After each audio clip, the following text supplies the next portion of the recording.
baby. We are the X-Men. Together, we're unstoppable. Plenty of tricks up my sleeve. Oh dear.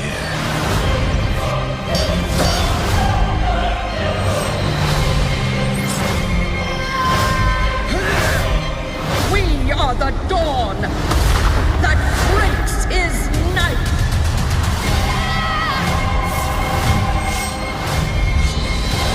We're soldiers.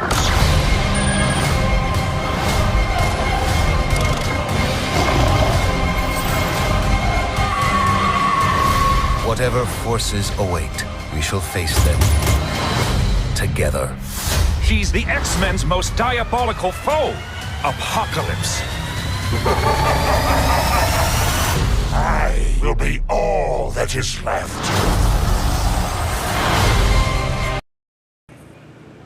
That's right. And if I get any smart remarks, I'm gonna Phantom Zone everybody, and I will be all that's left. I'm just saying. What's up, Collector? What's up, G Major? And what up, Anik Jones? How you guys doing? Thank you for popping in. Much appreciated. We are here to talk about Episode 5, X-Men 97. Danny, tell the people where they can find you, sir. Find me on my channel, The Road to Wisdom, on Mondays and Fridays at 6:45, 7:15 a.m. Eastern Standard Time here. And then we do this channel first Mondays of the month on Chaos Central. Hang out on Wednesdays and Storms Live later on tonight at 8. Absolutely. Mr. Knight, you are next. Yeah, you can find me on Vertical Review 3000 Chaos Central, of course, with these two gentlemen, first 3 Mondays of the month. And you can find me tonight on my channel with the weekly wrap-up where we go through news stories, show totally not realistic, but we like to believe they are, games, toys, all sorts of funny stuff. It's just like late night TV, except without the big budget. That's all.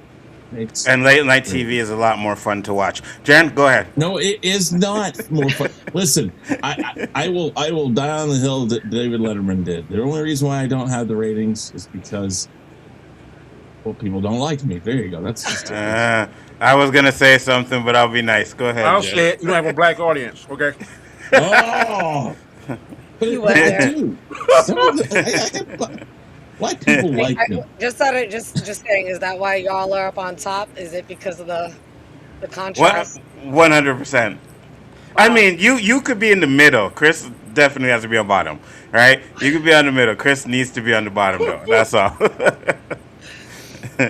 Wow. Go ahead, Jen. Tell the people where they can find you. You guys can catch me on Nerdy AF with my crew. We actually just did a video reviewing the Odyssey. You can also catch me with Sci-Fi Vision and also with Real Cinema Therapy, and of course right here with Big Afford Entertainment. Absolutely, 100%. Anik Jones said Danny got his explanation that he wanted from Wolverine getting his adamantium. We're gonna get into that. We're definitely going to get into that. I just want to know what you guys' overall thoughts of this episode. We'll start on the end. Jen, what are your overall thoughts of this episode? I definitely liked the whole kickback that it was to it. I thought it might be kind of oddly placed. We had like such a momentum going, and this episode kind of really took us out of like everything that was going on with Apocalypse and what's going on back in the future. I kind of like going into it, we see like Forge in there, so I was like waiting to see something happen with like that time jump. Is the first time we've really seen like Forge in the credits. I didn't see that. I liked the episode as it is. I think it played, it definitely gave me remnants and it paid homage to a bunch of horror films that we've seen before in the past. I loved the whole Brood and the way like Wolverine looked. I loved it. I did think, he got his shit back awfully quick, and everything kind of, for people that know, it was amazing. Like, I knew exactly who the characters were. I didn't really appreciate that some of them were like killed off just like that without any explanation. And for newer people, they had no idea like what just happened. If I went from episode 4 to 5, am I on the right season? It didn't kind of click for certain people. I mean, they can go look it up, but that kind of threw me off because I was like so hard on like the whole everything, like 10 out of 10 for like everything. And then we went to this episode and it's necessary and I liked it. Again, I think it might be oddly placed, but it wasn't for what it was, it looked amazing. It just knowing the comics and what it was, that kind of makes me take back a little bit on the scoring of it. I got you. What about you, Chris? That's a great way of putting it. I think the episode was good. I don't have any issues with the episode. I think the way they handled the subject matter, the material was well done. But like I said, it almost feels like we're watching X-Men 97 adjacent or a spinoff, like a Wolverine spinoff from X-Men 97. So this is Wolverine from X-Men 97, but it's a spinoff, his own spinoff from it, that he occasionally comes into X-Men 97. It was very disjointed because, like Jen said, lots of momentum going into this, and they could have carried that momentum into this episode by briefly touching in on some of the points that have already been, explored. But they like just totally. This is not the solo episode. It's so weird that they would go this far a different direction already this season. So that episode was shit with Wolverine. I like the Broad Wolverine joining his two hated enemies and got his adamantium too easy. Apocalypse gave him his medal.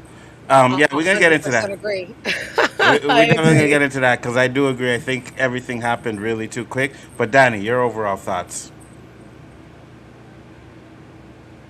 You're muted, Danny. As you should be.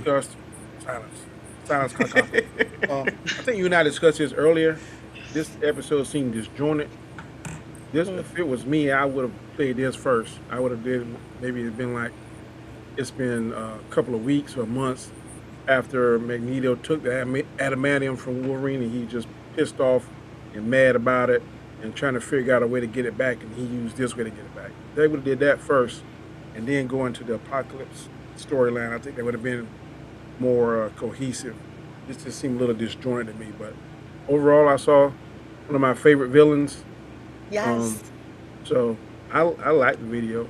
The episode. I just think it was kind of out of sequence. I think is what the word that I used towards you. And even what you just brought up, like in comparison or in contrast, I'm not sure which word to use, to be honest, but we just had Apocalypse, and then they bought out. You haven't said his name yet. They brought out OR. I'll say, right? So that was like, but wait, that's kind of confused. Like, where are we going with this? Like, you know where I'm going with it? Because he's always been contained is probably the best thing that I could say about it. And they kind of, it makes it seem very chaotic right now. You don't really know where episode 6 is going to go. And I know it's not going to continue with this Wolverine, but they just opened up a can of worms that nobody else really kind of knows about because he went rogue and did his own shit like he normally fucking does. So now, how does that tie back in? You got Apocalypse out there and OR. Oh my God. So don't suck this. Think if OR becomes a horseman. Oh my gosh. So that would be fire. Game over. Yep. That would be fire. He'd probably be able to like imitate other horsemen as well, which would probably be bro. I liked this episode. Like I said, I thought it was okay, right? But I agree with everybody else, kind of disconjointed, and I will get to our negatives because I don't want to get into that already. But I thought it was definitely misplaced. Like, if you would have even put this before Age of Apocalypse Part 1, it would have been a little bit better because you have Age of Apocalypse, then Part 2, and then you can continue on where you're going. But now it's like Jen says, like, where are we actually going with this, right? And I believe it was Brian that said last week that it was Bo DeMayo did the first 4, and then the next 5 or whatever next episodes are from the new writers. So if this is their way of switching up things, I don't know, man. So we're going to see if they continue to get it right and go into the right places. But I just thought this episode was misplaced more than anything. I definitely think it's necessary to see him get his adamantium back because he wasn't Wolverine. He lost his confidence, his edge. So I don't mind about the way he got it. I know it's not comic book accurate, but the way that he got it and the way they did it, I thought was pretty. It worked to me. In my mind, it worked. It did. One thing I wish though, because I know from the comics when Wolverine lost his adamantium, he went crazy, went feral, right? Like he went had this anger issue and shit that was, and I wish we would have got to see a little bit more of that before he got his adamantium back. I think that would have been better. You know what I mean? But I do agree with you. If if they're going to go with the onslaught plot, which I believe that's where they're going now, right? If they're gonna go with the onslaught plot, you got to get it back to where it is. So you have to have this episode where Wolverine gets his adamantium back. So I get that. I just hope they go back to what we want to see, and that's onslaught or Age of Apocalypse or wherever they're gonna go. I think that would be great. But let's get into our positives real quick. Danny, start I'm with going to you. use this comparison. Out of like Star Trek, I always hated Pike. I thought he was the weakest captain ever. But then when I saw him in Strange New Worlds, I got a new respect for him. Same thing with Morph. I like Morph is useless. But this episode, Morph, I kind of like him. And that last scene he had, Wolverine was like, "Go ahead and say it." He just kind of, and I thought it was really good that interaction between the two of them, and how he described each particular member of the team and his little words of wisdom or morphisms, I guess we would call it. He would say here and there, and how the rest of them wanted to leave Wolverine, and he's like, "No, we're not doing that." It's kind of cool too how they always use these characters that we know but aren't really in the universe. You always change to transform to them. That's pretty cool. But this was a very good episode. Like I said, Wolverine and Magneto are probably my two favorite X-Men. To see this storyline, it didn't tick me off. Like I said, it was just out of sequence, I believe. And I'm very happy. Like Andy Jones said, they left off a cliffhanger. So now we at least know what happened. So I'm glad they kind of put closure to that and kind of tied it up in a nice little bow. Maybe not as smooth or seamless as we have wanted it to be, but for the most part, I'm cool with it. What about seeing Omega Red? Oh man, fantastic! He's one of my favorite underrated villains. I would like to see more of him. I wish they would have done a Wolverine movie back then, showing him fighting live action Omega Red. Maybe that's in the works now. I think he'd be maybe like the Loki version, and then Apocalypse would be in more like Thanos. I can see that working. So Nzo, we did see Feral Wolverine when he helped Forge out in the first episode. Yeah, but it wasn't enough though, right? We got to see him in that little fight action scene, but I don't think it was enough. I think I would have liked to have seen more of that. You know what I mean? But I get it. Hey, Monique, how you doing? Thank you for popping in. Chris, your positives? Again, I guess almost the cerebral or what if way this episode was, the supernatural side of it, the almost zombie slash. I mean, I thought almost for a second when I first saw it that they were going to jump in actual like aliens from like Alien versus Predator or some weird crap like that. I thought, okay, are they? Because the way they just did everything, it was just very interesting and very well, like I said, it's almost like a Elseworlds or a What If episode more than it was an X-Men 97. So the graphic nature of a lot of what we saw, the changing of Wolverine into the whatever you want to call it, the alien crossover. The bird. All that stuff. It's like, I like how they did it, but again, I guess I'll wait till I guess you're gonna have more negatives than positives. I don't know about having more. Just things. I mean, again, visual styling, great. Mega Red, great. I'm okay with how he got his adamantium back. I don't think that's the issue with this episode. Morph, definitely, because I think that they used his character in this episode perfectly by jumping so many other characters into this episode that normally wouldn't have shown up. So that was definitely, like Danny said, that was a very good highlight for this episode. Absolutely. Melonz.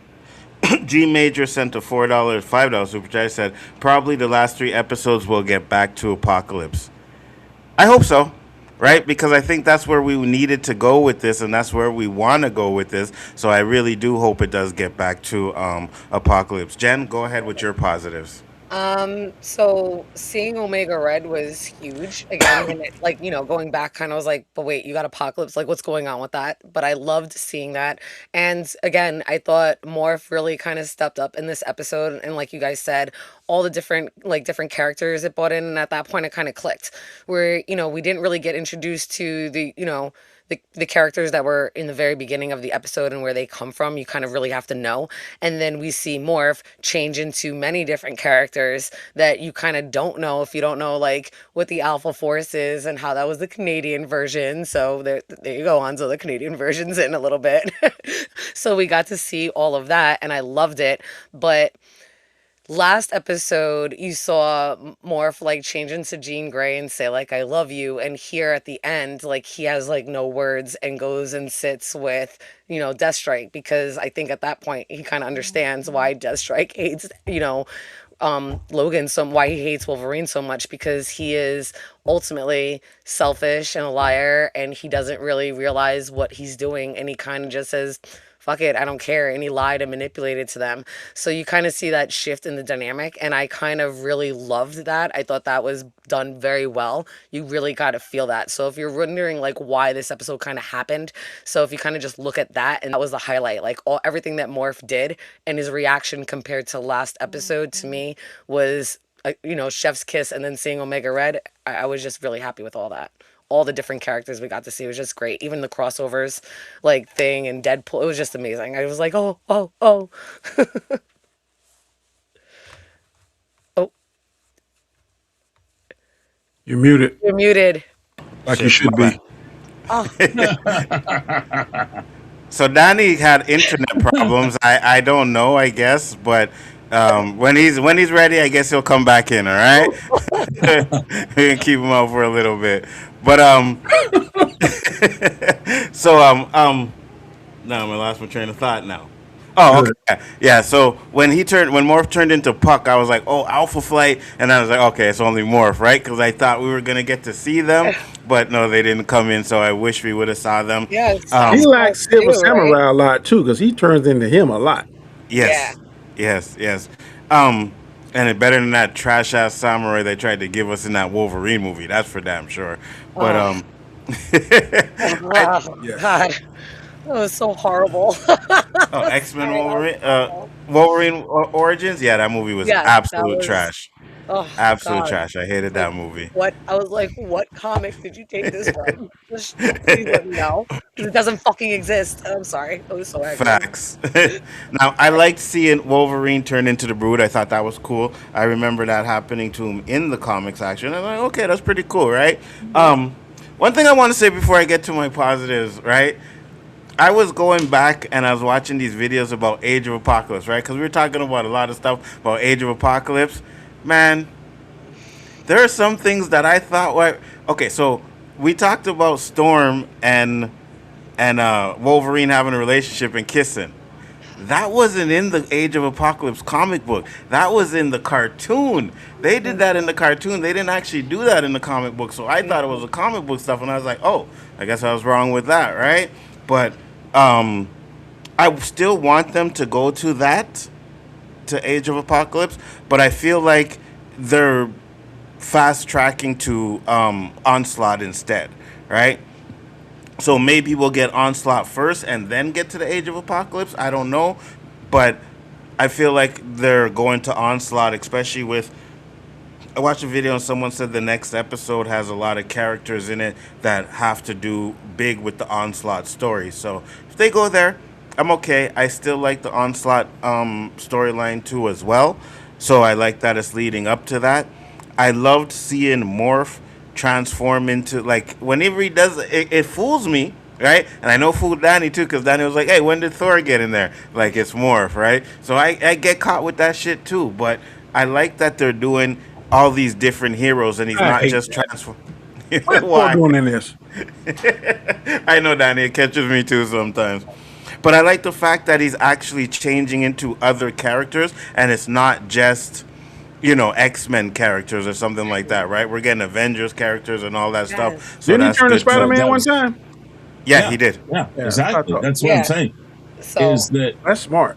all this and that's what I crossover. said.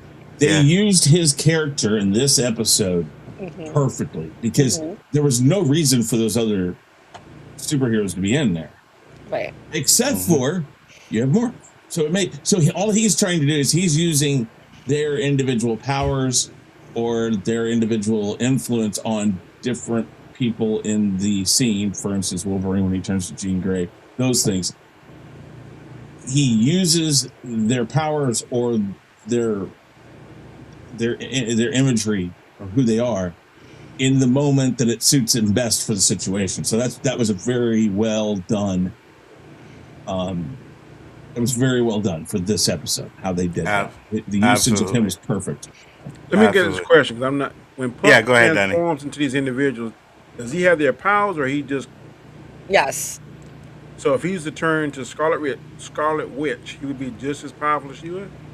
I don't know if just as exactly. powerful, but he would have her powers, right? Yes. Wow. Yes. I would say It's that. kind of like Rogue in a sense, except for he's mimicking instead of I get Rogue. drawing. She's actually absorbing their DNA or whatever. He's not Yes. doing anything. He's more like a mirror. Exactly. He mimics what they do. So as long as he knows aspects of how they do something or aspects of what it looks like, he can mimic it. Right, but he has to have met them before, Exactly. Okay. which so was the huge part for me, right? Because that means he's seen and met all of these characters that he's turning into. yes. Wow. Yes. Okay. So if he hasn't met anybody, he can't turn into them. Correct. I got you. Well, wait, Jen, I need to. Yeah, go ahead. I was just gonna say, Jen, correct me if I'm wrong though. He can look like them if he's seen them. Like not necessarily met them. If he had been shown a picture of them or something like that, Yes. can't he do that? He can mimic them, but it's like he can't It's hold very it. one note. I don't know how to No, explain. exactly. It's It's- very one note and it's very quick. It's very quick. He can mimic Yes, them very yeah. quickly from seeing something, but he can say like maybe a half a line and then he goes right back to being Morph. He can't hold it unless he's met them. Yes. Right. And if he's met them, can he hold it for as long as he wants to, or does he have a time limit that he can hold it as well? I'm going to assume there's a time limit that he can hold it for because I've never seen him hold it for that much longer, but he Yeah. can at least pull off some moves before he Let me ask goes Google. back.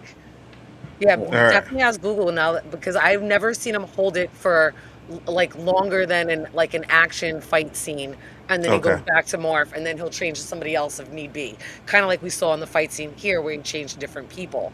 So I know he can pull off like an action stunt, like using their powers. I don't know if he can do multiple times in that form. I got And you. that I'm not really sure of. I'm just thinking back. I'm It like, says right here, Morph is a shapeshifter mutant whose abilities allow him to transform into any person, animal, or object, taking on all their physical attributes. This means he can replicate traits such as super strength, super speed like Quicksilver, flight like Angel, claws, wings, or other physical features, bulk or size. However, Morph cannot use the energy base or psychonic powers of any being he mimics. okay. That'd be physical stuff. So he couldn't use Cyclops optic blast, basically. I got you. And Now we I didn't need. see him use it either when he did transform to Cyclops. You're right. He didn't use it. You're right. Now, Anik Jones asked, is Morph gay? Because it seems like he wanted to F Wolverine because when he watched Wolverine take a shower in season 1 as Jen was kind of sus. So first off, Yeah. if we know the person that did season 1, there's a good chance. Yep. There's a good chance. But I mean, I'm pretty sure he confessed his love as Jean Grey to Wolverine. That was like real. That Yes. wasn't just like Yes. let me act like Jean Grey. That was like yes. him doing it because he's Yes. like completely in love with Wolverine, 100% gay. Yes. And we don't judge, so we don't care. judge. You know what I I don't give mean? a shit, but to me it's very obvious that like he is completely in love with Wolverine and Wolverine does not reciprocate here. He's in the comic books though. Wolverine like really like pushes to make sure that Morph doesn't get kicked off the team. Like he's more of a friend to him, and it's like kind of insinuated that Morph likes him like that. But back then it was like just insinuated. Like no one really came out and said it. Like 30 years later, here we are, and we have no problem saying it. So now they're just more pronounced about things we already kind of figured out from the clues as 90s people, from that era, right? 100%. Like Baudemare literally said that scene with Magneto where he's hung up and he's in his briefs. Yeah, he did that on purpose. He said it. So he can hold it for as long as he wants to. He stayed in human form and didn't change back. Oh, that's true. He was in human form for a while. But when he changes into other characters, though, I've never seen him stay in a character for very long. Please correct me if I'm wrong. I'm not saying it's not possible. I'm just saying I'm trying to remember where it's like multiple action scenes. No, I agree with you. I think he could probably stay human, but to mimic like a superhero, that might be an issue or something like that, right? Because humans, we don't have no powers, so it's just turn into a human. But if you're turning into a superhero, then you got to mimic their powers and whatever you can. So it would make sense that he couldn't stay there long as all. I liked the fact that he was the moral voice of this episode. You know what I mean? That was really well done. Like Danny said, he was one of those characters. I never hated him, but because I know in the original X-Men, he has a big plot there, right? He goes bad and all of that stuff, right? So there's a Yep. real big plot in the first one. So I liked that. Omega Red coming out was absolutely fire. I was like, finally we get to see, and he was no slouch. I'll give him that. I just think they kind of beat him a little bit easy, but he was no slouch. He did his thing. It was good to see him in that. This What metal is else? called something different than Wolverine's. It's like carbononium or something like that. Carbonium or I don't something. know. I don't know either. His cables, they got a different name. They're not adamantium. They're something. Cable's arm's not adamantium.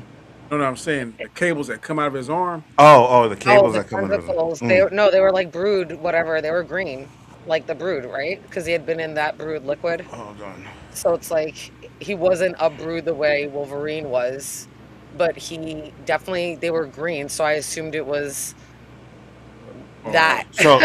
So you're saying the Brood took over him? I No, thought I they don't couldn't think. because he was dead. Like his mutant power is like he's like a Oh, vampire. he's already dead. Yeah. I Yeah. think they said something like that. That's what they said in the episode that they Yeah, couldn't I take Right. over his body.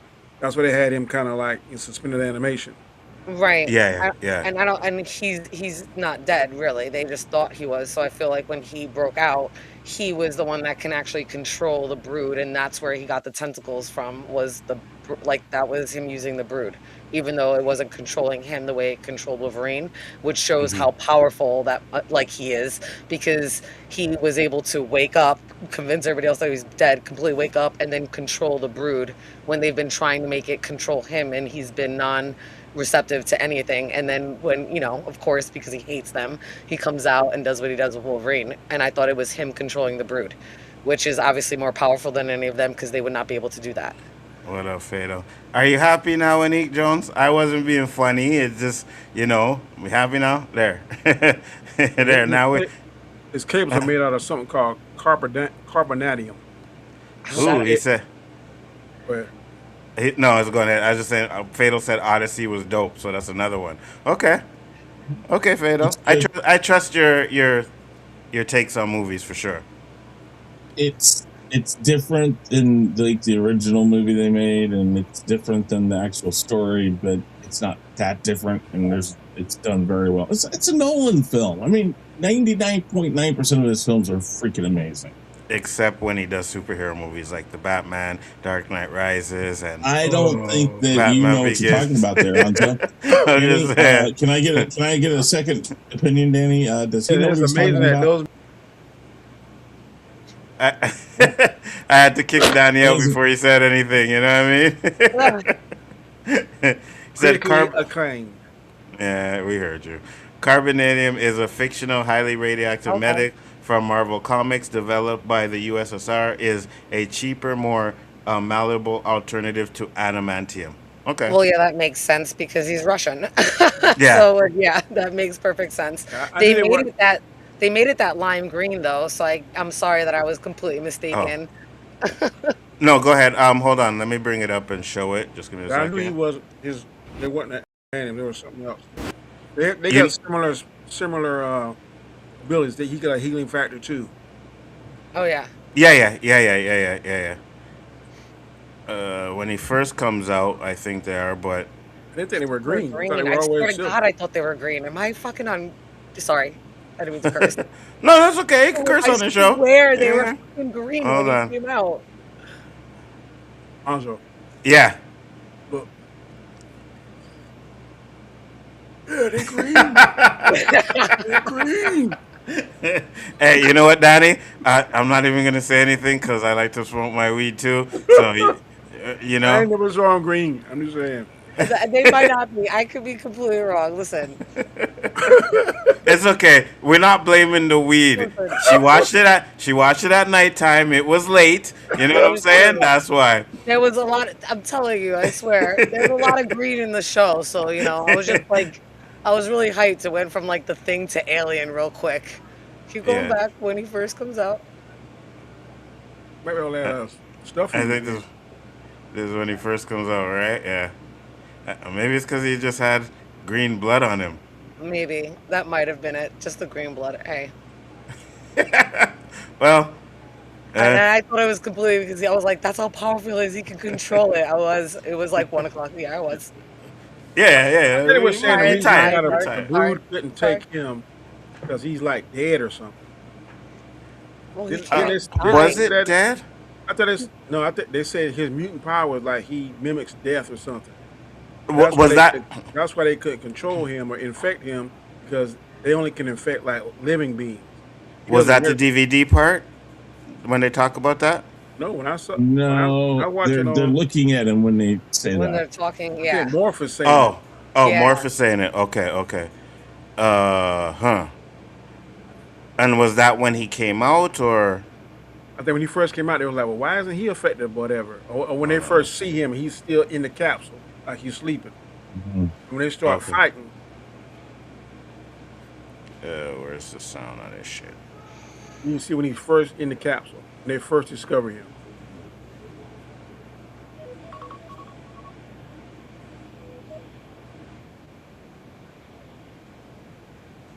Here. Right here. So There. he's in that area right there. Yeah. I think Sabretooth wants to kill him. Mm-hmm. Here.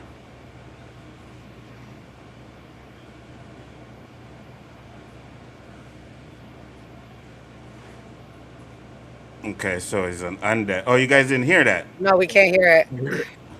Shit, my bad. I wish someone would have warned me while I played it. Okay, hold on. Just wait up. No, persist. Here we go. Should kill him. Might be one of these breeds. Brood. And last I checked, Omega Red was undead. Not sure you can be turned into a brood if your mutant power basically makes you a zombie. Oh, That's it. So, yeah, he's an unbred.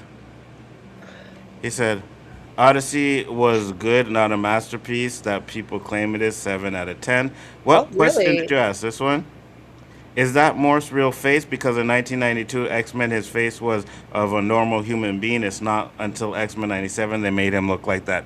So Morph's look is more onto the later comic book run, right? When he first started off, he did have the human face, but later on they gave him that kind of face, and that's what they did with him now. So yeah, they retconned him. yeah. So they that's went It back. reminds to me of the keep it chameleon fixed. a little bit. a little bit. A little bit. The chameleon from DC. Yep. Oh yeah. Yeah. I agree with that. I agree with that. No, not from Marvel. Did you guys watch Invincible? Oh, hell yeah. Okay, so didn't this remind you of the Sequids? And like it kind of reminded me of Russ Livingston a little bit in the Sequids. I know it's not as powerful, but like the same kind of idea, I guess, with like the whole alien thing and taking over and hive mind. Yeah. With the brood. Yeah. So it reminded me of that episode with them. I was like, oh, I guess like this happens for every superhero group. We ran into DC, Marvel, Invincible. I'm sure many other comics as well. If I go back Facts. and really think about it, I'm like, oh yeah, this is pretty common. I like that they turned Wolverine into one of them. Seeing Sabretooth there. I wish there would have been a little bit more, and I guess that'll be in my negatives, but a little bit more of the Sabretooth Wolverine dynamic. You know what I mean? Because they've been trying to kill each other for so long, and And again, another thing that I'll get to my negatives too as well. But I really enjoyed this episode for what it was worth, like I said. But I just wish they would have, put it somewhere else. What's up, T1000? How you doing?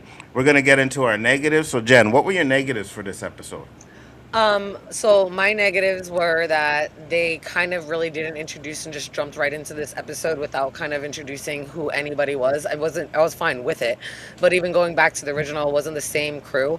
And then they killed off the X-Men. They ran through X-Men like it was nothing. And I know, Kane is like, I think he's the one that's a cyborg, but like Matt, like it was just kind of quick and things weren't really explained out, and it didn't really have certain people that I was expecting to see when you read the title and kind of knew what it was referring back to. So that was definitely a huge negative. The other negative was Wolverine getting his antonym. I can never say that word right. Adamantium.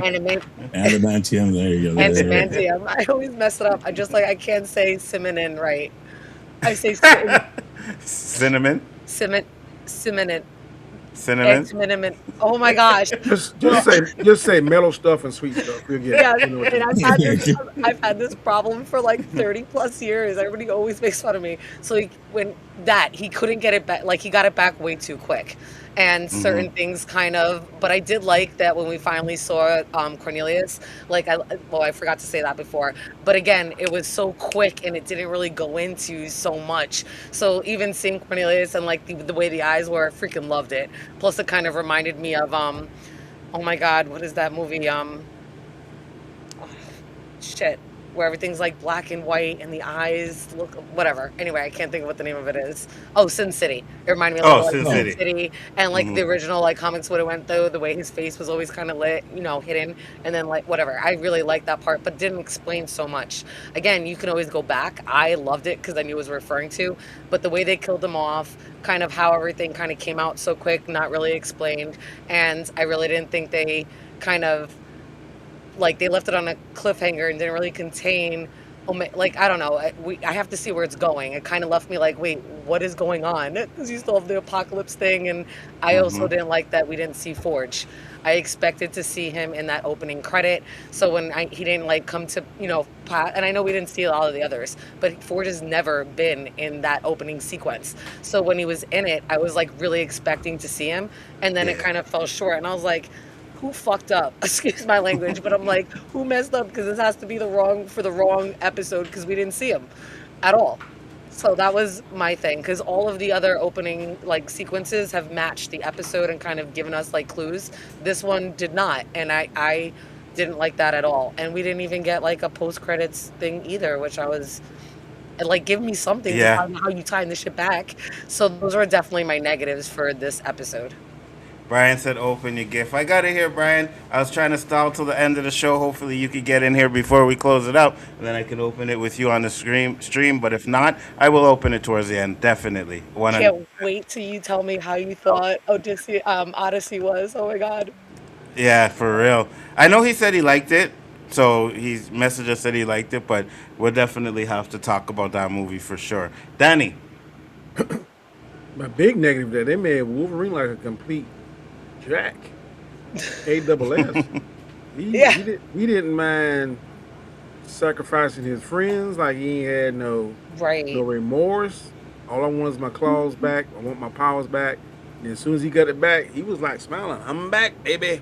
I'm like, man, they made him very selfish, which I didn't want to see because, like I said, Wolverine, Magneto was probably my two favorite. But he sure took a bite out of the selfish pie on this one. To me, it didn't make sense. Like, why is Sabretooth helping Wolverine? That doesn't make sense because they're like lifelong enemies. That's like Batman helping the Joker, and this did not seem dire enough. But I guess they didn't put enough storyline in there or background to let us know how he even went collect. I know they showed us Captain America saying, "I don't know about this. I'm getting the band back together." But how do you get the band back together with someone that every chance you see, you try to kill? So to me, that didn't make sense. And him and Lady Deathstrike have a volatile relationship too, as well, right? So those two is like, what could he have said to make them?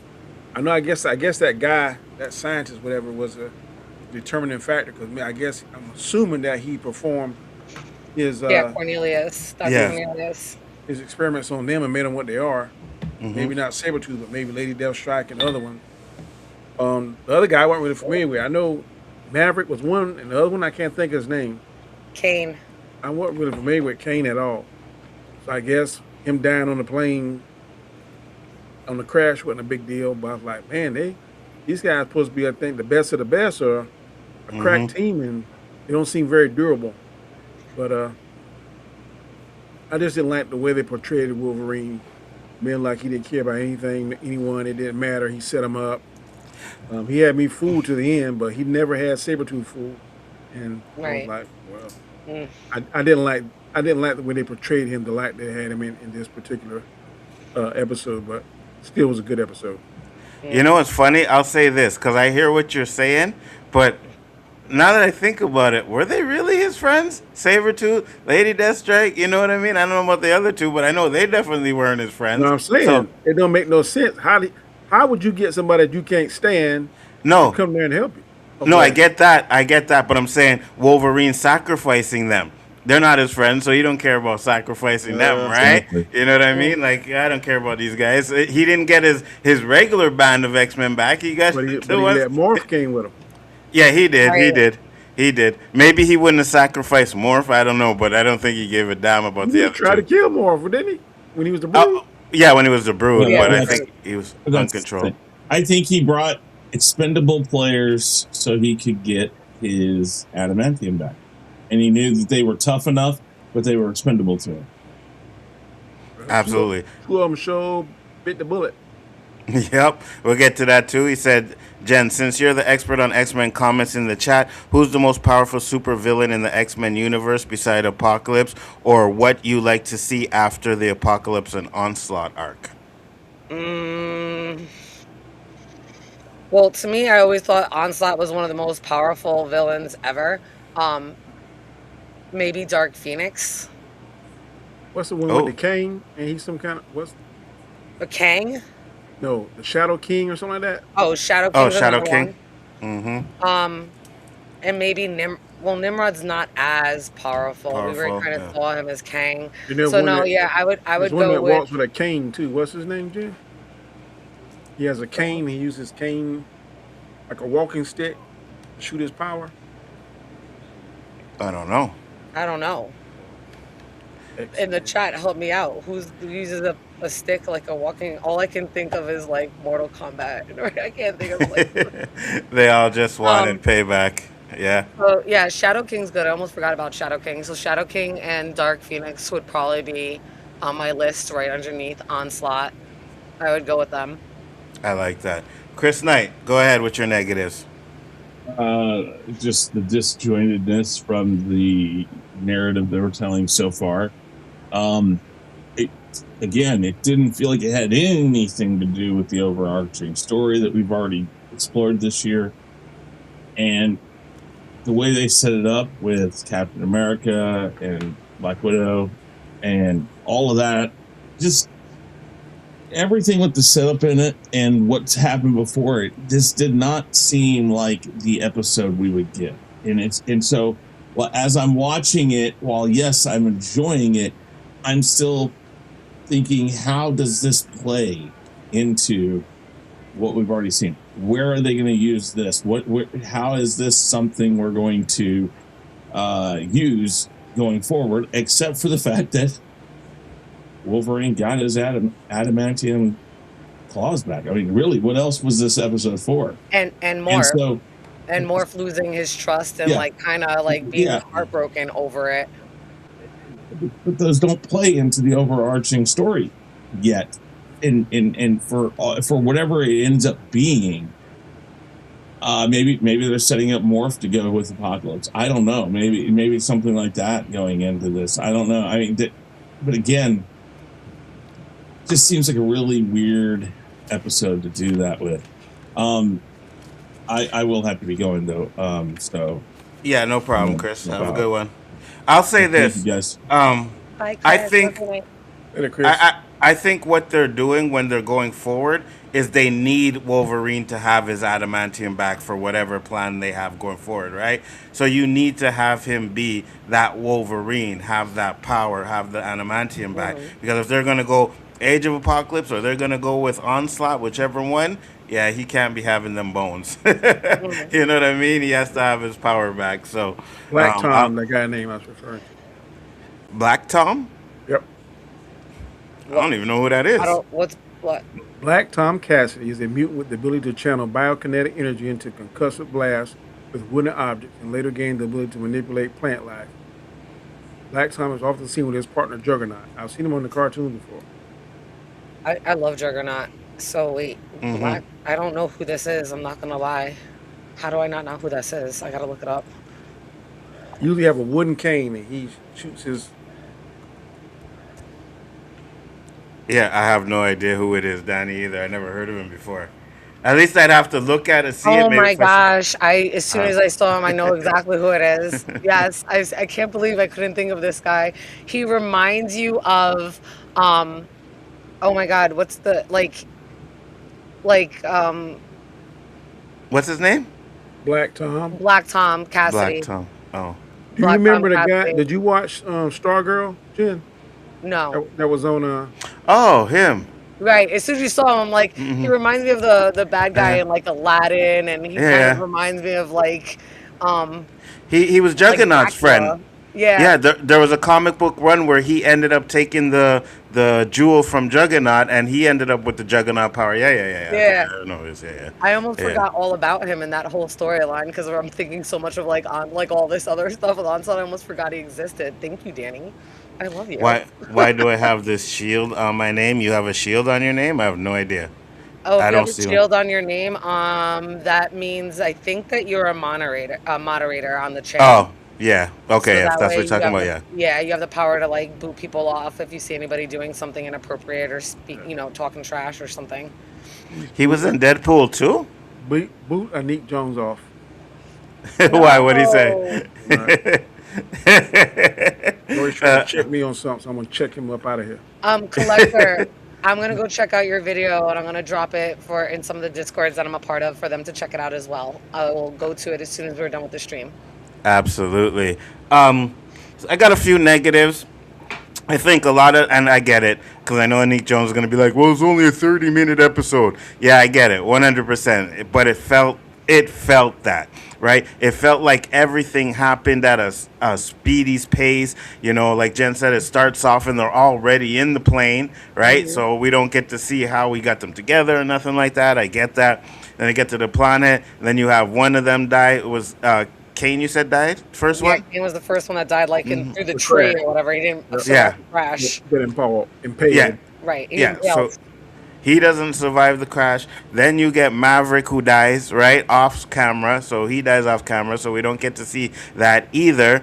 T1000 sent a $5 super chat. He said, love the content. Thank you, T1000. Much appreciated. Absolutely. Said, if you agree, why complain? I'm not complaining. I'm just saying I know you're gonna say some shit, right? But I wish I had to snap Thanos. Oh, he's talking to Danny, I guess. I had the Thanos snap. Now I would snap him out of existence. Well, you are a mod, Danny. I'm just saying, you know what I mean? So, but yeah. So I thought it went a little bit quick. Even when Wolverine got his adamantium, it felt like 2 seconds, right? They popped it in, boom, he got his adamantium, and then it was done. So I had a kind of an issue with that part. Said Black Tom was in Deadpool 2. He was one of the prisoners. He said his name was Black Tom Cassidy, and Deadpool said, White Wade Wilson. I remember that. Yes. I remember that part, but I don't remember him, though. But I know what you're talking about. Exactly. So thought Maverick was an English Canadian. He sounds Swedish on the show. Yeah, they don't all Could be the best accents. Could be. You were gonna say something, Danny? I was saying I don't know who Facet is, but he has good information because he's on Strong Vibe all the time, and just about everything that cat said has come to pass. I didn't hear about no Doomsday trailer next Saturday, but it's the next Saturday night. internet is going to break as the Doomsday Trail. That might be correct, but I also heard that the tickets are going on sale on Monday. For Doomsday? Yeah. Yeah. That Yeah. is one that I might pay the extra money to go see in IMAX. I Well, might. you know, I'm going to be. December, though. That's Yeah, like I know. 4.5, 5 months before. I know, I've that's- never seen something that early in my life. I haven't either. Me neither. You know what they're trying to do, right?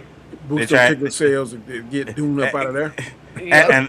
and trying to break the momentum of Odyssey going on right now, because Odyssey is killing it. So let's Yep. put our tickets out now and see what we can do, you know? But absolutely. Yes. That would be crazy if they brought Deadpool to X-Men 97 and Ryan Reynolds voice him. That would be great. That would be amazing. Game over, man. Bill Paxton quote in this episode. Yeah, Facts. from the thing, from Alien, Facts. and then there was a whole bunch of like the Thing references, and then you saw like Morph turn into the Thing, and I was like, oh, confirmation. But yeah, total Alien and the Thing vibes, 100%. Absolutely. Is it a waste of money to see Spider-Man in IMAX that's coming out July 30th? Hell no. That's what I'm seeing it in. Doomsday's in IMAX too. Don is the only cheapo that doesn't go see his movies in IMAX. Hey, I'll admit I'm cheap, but the only reason why I'm 10 minutes from the theater here. I'm 45 minutes from the IMAX theater. That just don't make good sense to me. It just don't. Man, go just take it. You got to see one of these movies in IMAX, Danny. One of them. I'm probably gonna see Doomsday in IMAX. I will commit to that. You know, Danny isn't spending no money on IMAX. That's too rich for his blood. That's correct. Ain't nothing Yes. wrong with being frugal. Ain't nothing wrong with That's being why frugal. I'm gonna live my constant lifestyle when I retire, and you're gonna be on this corner. We'll work for Still- food. That ain't gonna be me. Facts, Danny. Danny, do you at least have like a huge TV at home? I do. See, then there you go. If you have one of them huge TVs, it's like got having one your about- own home I studio got about too. a I 60 love inch that. right here. I got 4 TVs, but this is in my man cave. It's 60 inches. It shows everything just fine. Yep. 100%. 100%. What else did I not like in this episode? You need to make Okay, a little so- bit. I wouldn't Yeah, mind go- them doing two. To what? 2 back to back. Agreed. I was gonna ask you that. Would you have preferred to see the content of this episode stretched out into 2 episodes? That way, it would have made more sense. I would have. Yes. I would have preferred to see this episode first. This should have been the season opener in my mind, with a little bit more content at the front end. Like, I would have done something like Wolverine's back. He's recuperating, but he's down. He's mad. He's whatever the case may be, and maybe Professor X and Jean discussing. Can you tell what he's thinking? Yeah, he's mad. He doesn't feel this, that.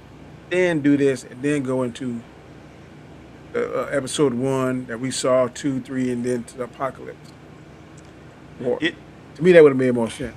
I do agree with you. I think you still started with the episode 1 that you started it with, right? You give episode 2, and then you go to this one, and then you give us Age of Apocalypse and Rise of Age of Apocalypse, No. and then you go on from there. I'm going to push back. How about if From would have left off that y'all love with a high-powered cliffhanger, then you don't see the conclusion of that till 4 or 5 episodes in.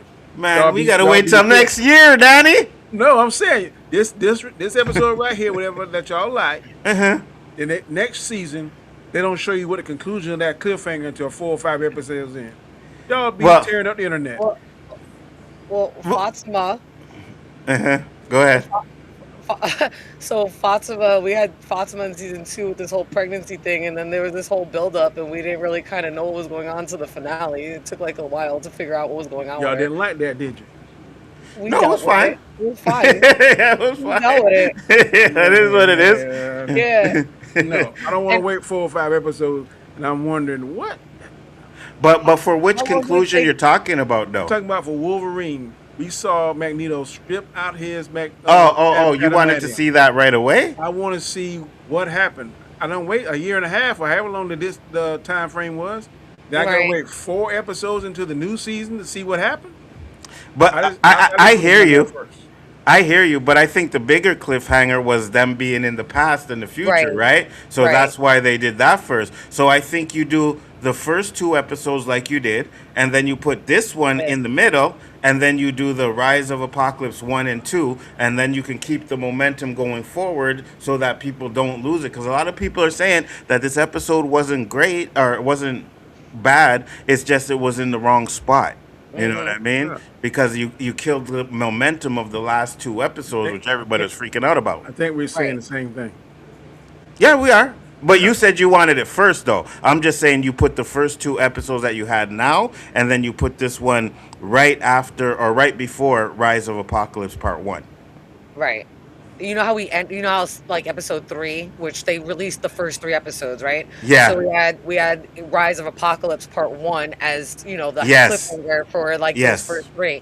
They should have put this there. Yes. And then given us 4. It should have been Yes. a Rise of Apocalypse, which was a week later. Then a week after that, Apocalypse. Like this episode 5 should have been Part 2. Agreed. Of Apocalypse, especially if Agreed. that's where they're gonna go back to it. I'm hoping, right? Are they gonna Yeah. do another like see what character the like next- side story? What's the next episode going to be?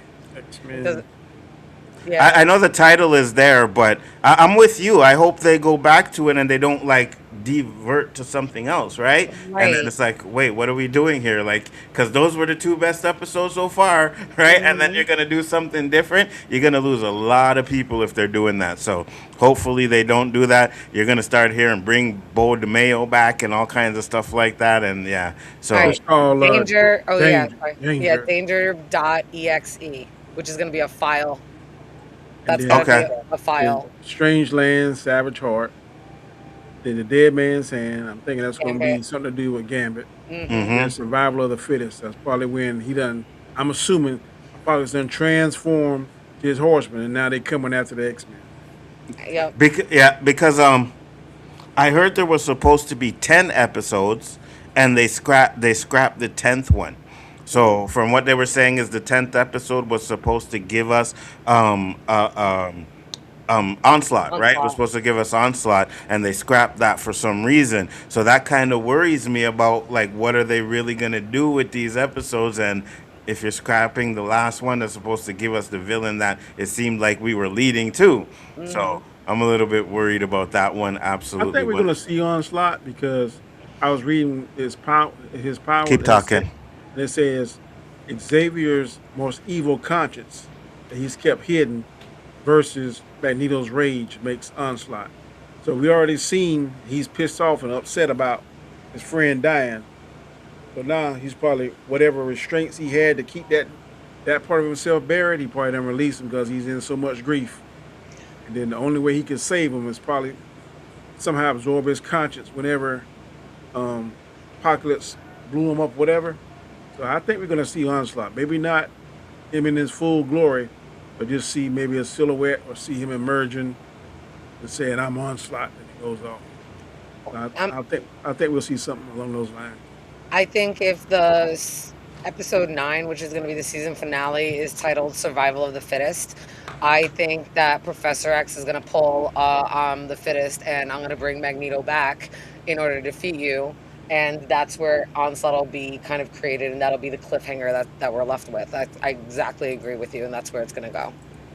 I like that. So Doom Part 3 has all IMAX screens for 4 weeks. The director of Dune has a contract that he signed when he did the first movie that all Doom movies will play in theaters for 4 weeks in IMAX.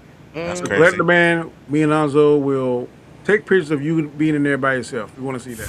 Facts, because we're going to see Doomsday day one. That ain't even a question.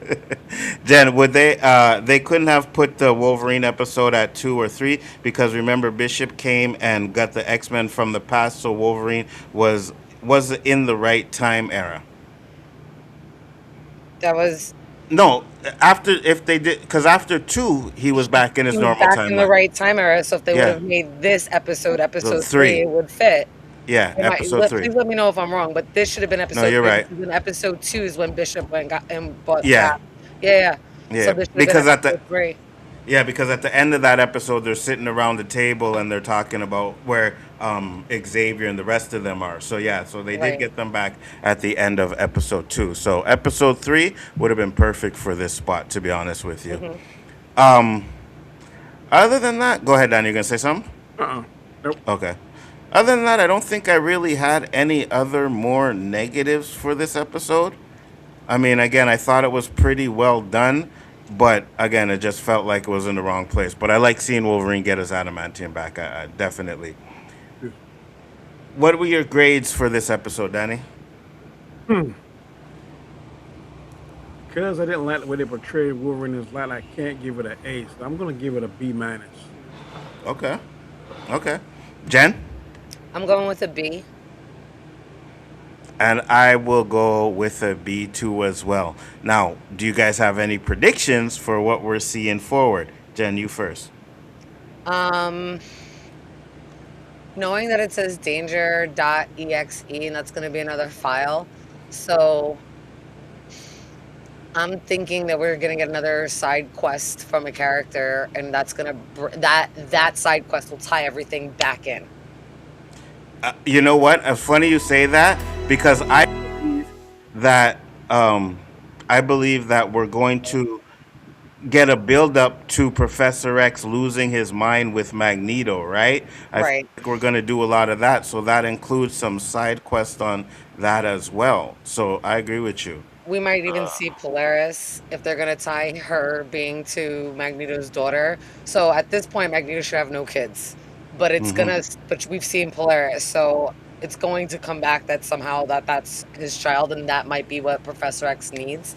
So this side quest might reveal that information about Polaris and kind of give Charles the idea going forward in the next few episodes to do what he's doing, especially because he's probably going mad.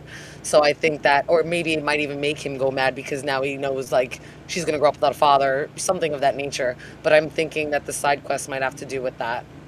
I got you. So this is the end of episode 2, and that's when they're going through the portal to go back, Nick Jones. And there's the Pharaoh-looking Wolverine.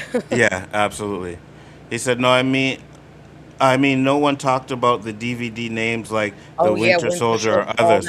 Yeah, there were so many. There was like Uh-huh. X-23. Oh, there were so many great names that we saw that. All those like little Easter eggs. All of them part of Thanks. like Weapon X. Mm-hmm. Right? That was a really, if you can bring them up, because I can't think of who they all are Yeah. now, and I can bring them up and talk about them. It was so great to see those names, and it tied through some of the other, Marvel Universe. It kind of brought in because we saw like Bucky's in there, or the Winter Soldier. Sorry, I still call him Bucky. It's okay. Digital video discs. Yeah, dude, look at that. Ajax is in there, right? Mastodon's in there. We had so many great Winter Soldier. It keeps going on. I can't see where the fingers are here. It says But yeah, Cyborg. Where you see that, Danny? Cyborg. Cyborg. Oh yeah, Cyborg here. X. I think that's X Virus. Or isn't that Weapon X up top? Yeah, that's Weapon X over here.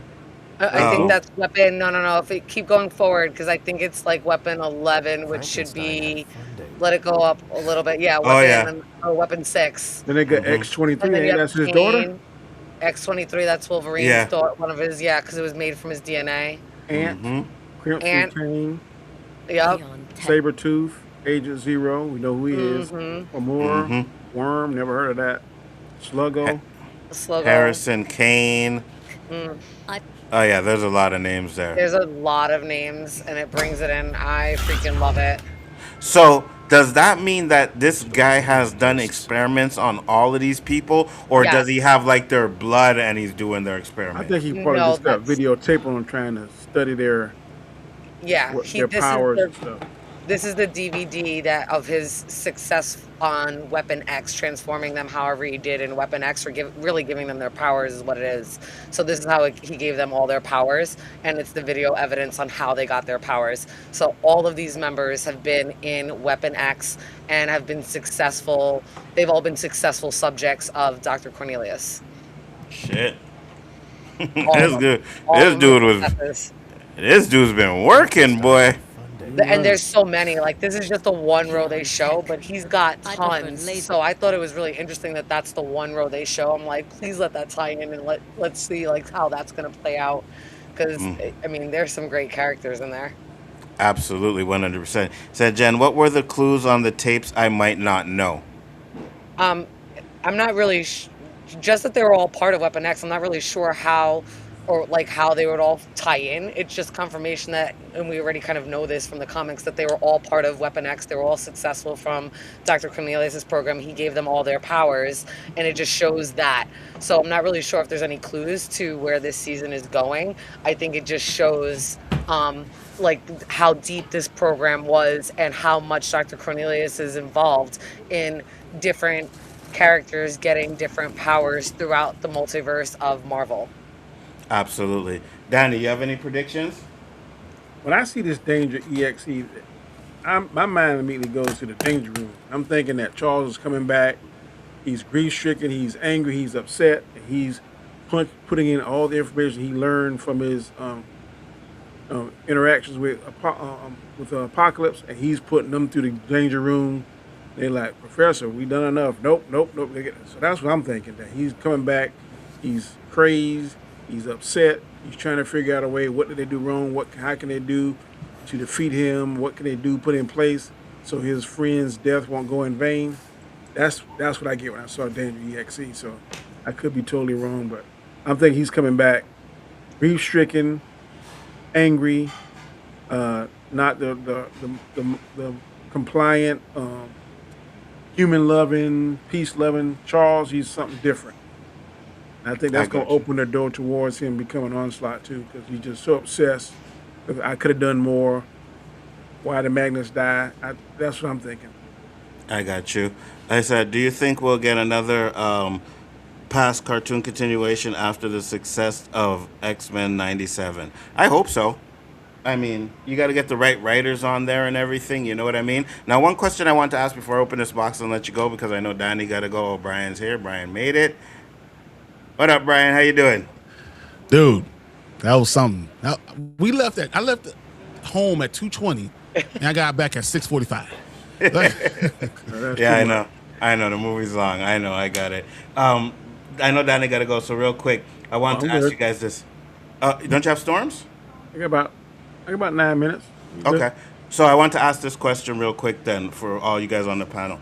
When do you think Magneto imprinted on Xavier? Because a lot of people are saying that it's when he did the mind thing on him when Apocalypse had it, but I think it was in the first season when he did that with Wolverine. So what do you guys think? Go ahead. Oh, ladies first. Go ahead. I actually think it actually happened when he tried to break Magneto out of his depression, and he was trying to get through to him. I think that's where it imprinted. I got you. Danny? Could be some residue in that helmet. That helmet has always been a part of Magneto, and the one thing that Charles couldn't never penetrate once it's on there, but Magneto may have left some of his assets, found some kind of way to leave his magnetism, DNA or something in that helmet, and that's one of the things that Charles had at the end. He saw him put it up to his head. So I got you. And Brian? There's no doubt it was in season 1 when he was trying to help him get out of his depression. And that's exactly when their mind melded. But besides that, he always has his helmet on. So that was one time he opened up to him. So that's exactly when they imprinted on each other, really. I agree. 100%. We'll get to definitely Brian's thoughts on this episode as well, too. But first off, Brian, let's hear it. Is it worth going to see? All right. So I'll tell you this. The Odyssey, really long, but I would say Matt Damon is phenomenal.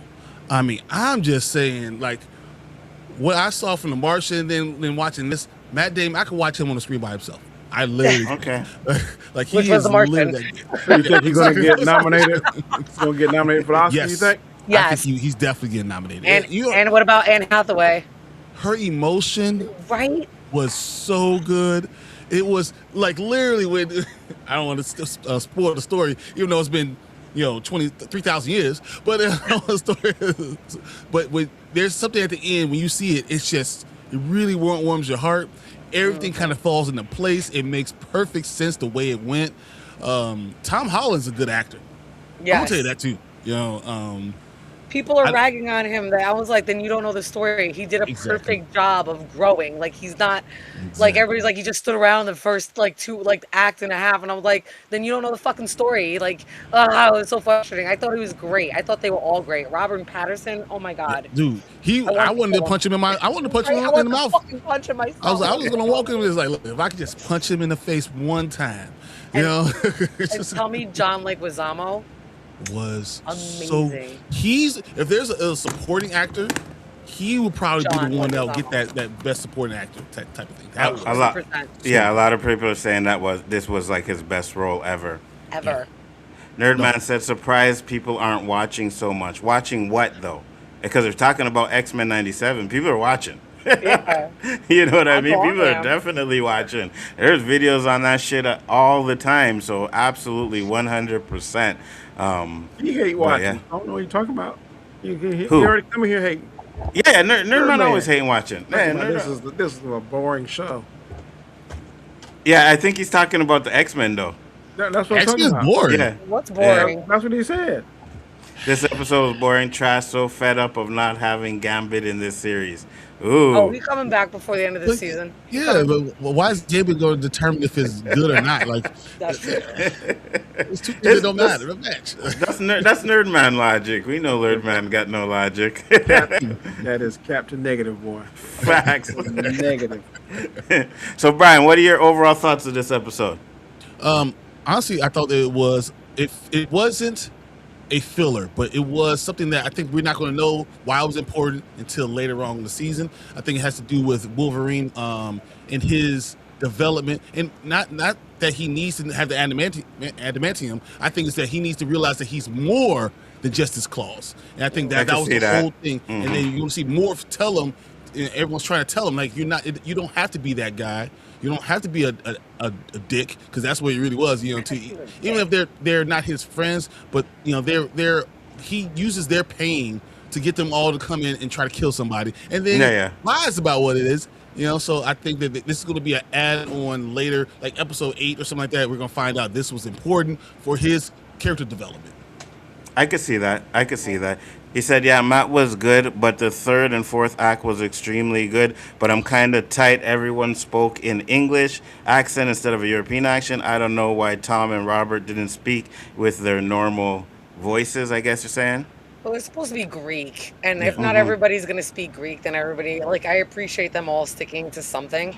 So I guess they were like, so it's an American movie. We're not all doing a Greek accent, so I guess we'll just do an American accent to go with the American movie. If they would all spoken like they were from, with an English accent, I would have been like, what the fuck? That really would not have made sense. Mm-hmm.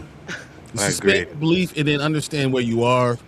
Right. If not, everyone's gonna have a Greek accent. Which who the hell would want to hear a whole movie with people in Greek accents? Fact. And then you have 70 people trying to do that. That sounds horrible. Right. Right. But I think they made right decisions with a lot of this stuff. It was beautiful too. It's exactly what I was talking to my wife about Moana. Like, when you have things on water, you should film it on water. You should have filmed it in the studio. That's.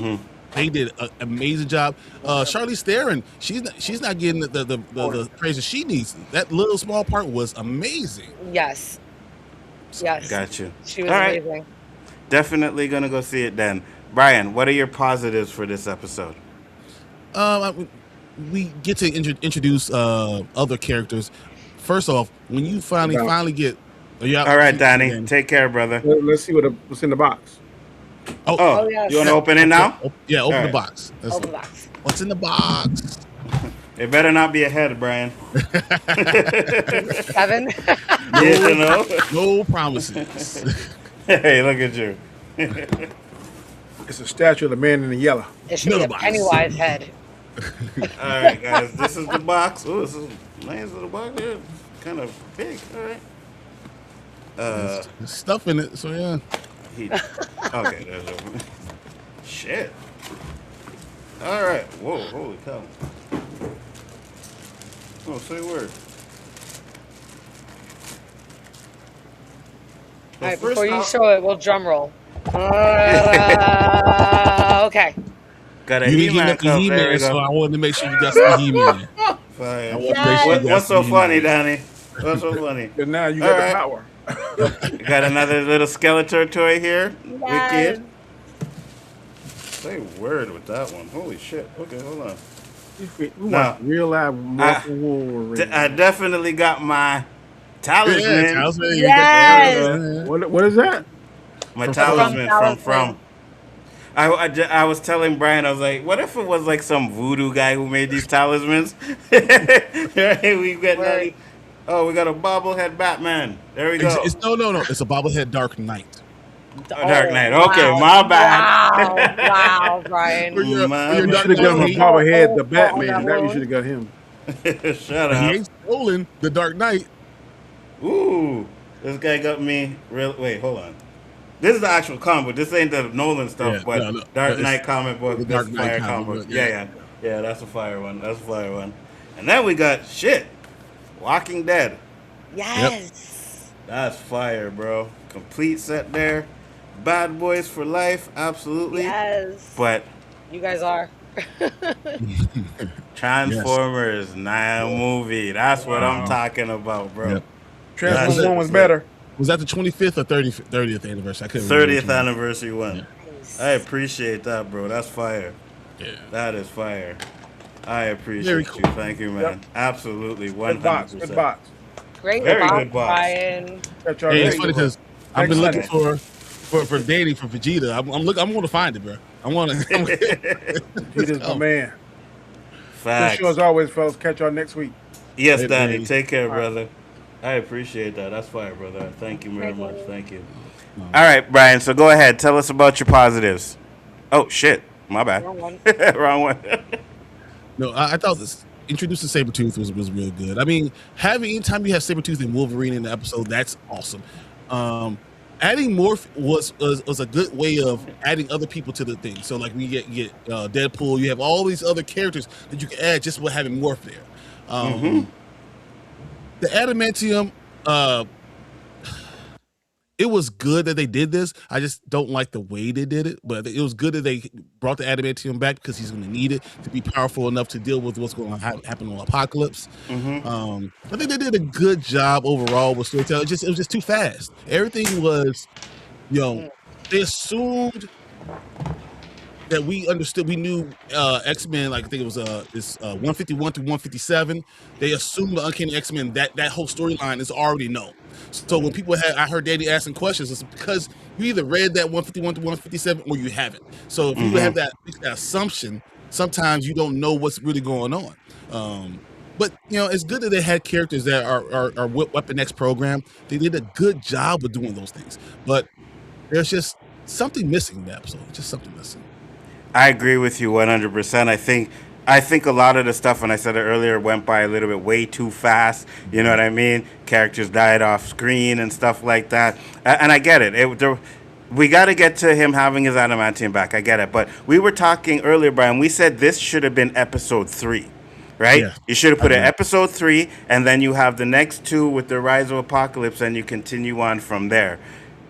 Yeah, you should have done this right after you did, I don't know, maybe X-Force, and as soon as you did that, and then do this little mini story with Wolverine, and then get back to Rise of Apocalypse. Yes. And then now you have more of continuity, because this really has nothing to do with anything that happened in the last 2 episodes. Yes, Right. yes. And that kind of hurts it a little bit. 100%. And even like Jen said, having an end credit scene would have worked even better in this episode. You put an end credit scene in there, let us know where we're Remind us going what in the the hell we're future. doing. Yes, absolutely. And even Because the go opening ahead. credit having Forge in it, like he wasn't even Yes. in the episode. I was so pissed. I'm like, this didn't even match what was going on like all the other episodes had. So there was definitely some like discrepancy there. And again, I know you guys were mentioning like this is obviously the different writers, but I don't know. I hope they get their shit together for the next episode. Yeah, me too. I won't say this too. I think the reason why we are not liking this episode as much is because the last 4 have been incredible. Agree. Like, when you compare things to 9.4s and 9.5s, when you get an 8.0 episode, of course we were like, man, this is terrible. But it's not terrible. It's just a little bit fast. Some characters that you didn't know. Why introduce a character and you'll kill in 3 minutes? In 3 minutes. Facts. Yeah.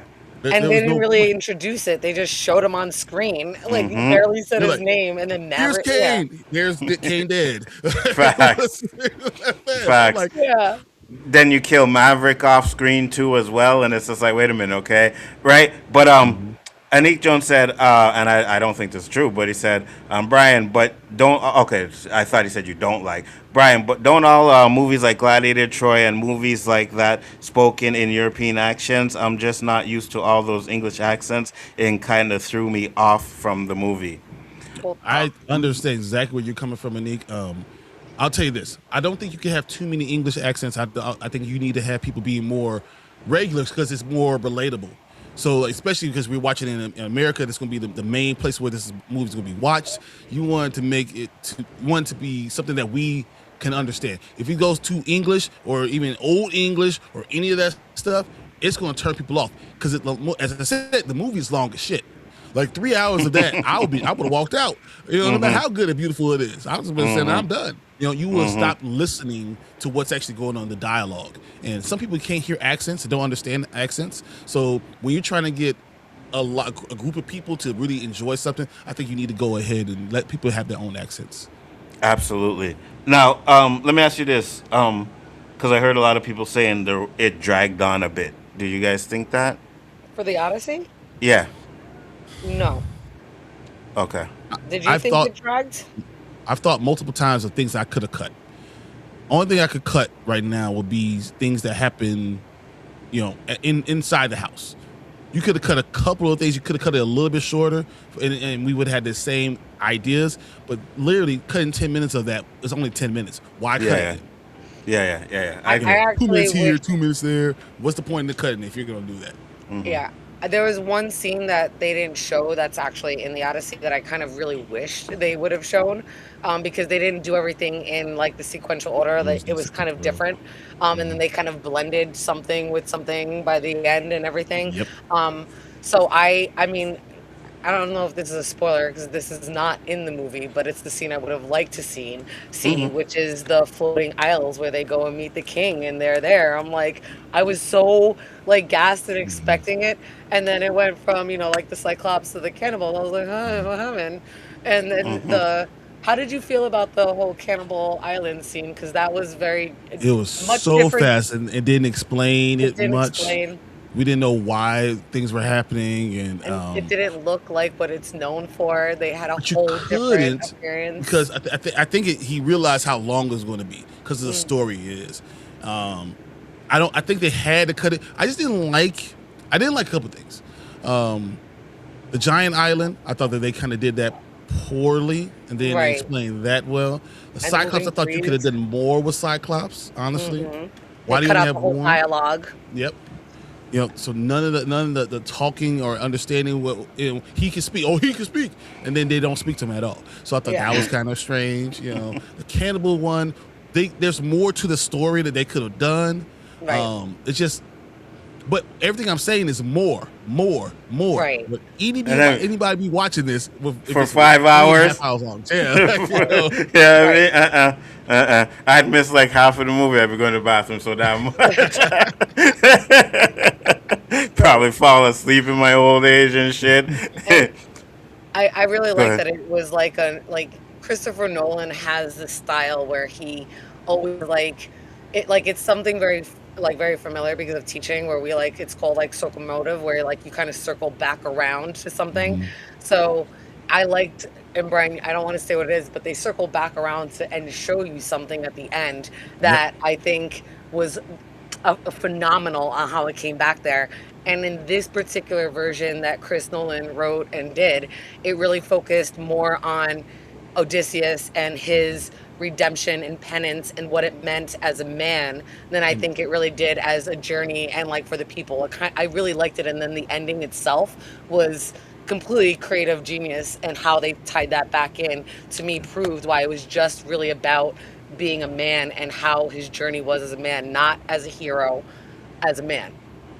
Well, I thought that I was also understanding why he was saying all these things about the gods.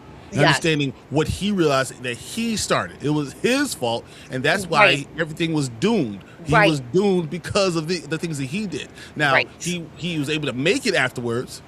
You know, shocker, he made it home. Okay, but you know, he was able to make it because of the sacrifices that he made and the things that he did. But he still believed. He still is a man of high morality. You know, because he believed in doing things a certain way, and he probably would have got home faster if he didn't try to bring everyone with him. Right. Got you. He said, yeah, it dragged for me in the first and second act. I kind of started to fall asleep when Matt was on the island and talking to the lady. And then he said, what really pissed me off was Travis Scott having clean shape up, and you can see his tattoo on his head a little. I'm like, during the era, black people had fresh shape ups. That's okay. That's all right. I hear you. Can you see his tattoo on his head though, for real? I didn't notice it. He's not that important, but Yeah. yes, you can, but he's not that important. Yeah, Yeah, it's yeah, so quick in the yeah. very beginning. I think it's more just of a reference that, like, everything was really oral tradition about it, and that's kind of what like rap music is. Yeah. It's oral tradition, and that's kind of just what the symbolic purpose is. And I think even like Nolan referenced that Telling the in story, some interview, them beating right? and Telling doing all a this story. stuff. Yeah. Right. Gotcha. But, yeah.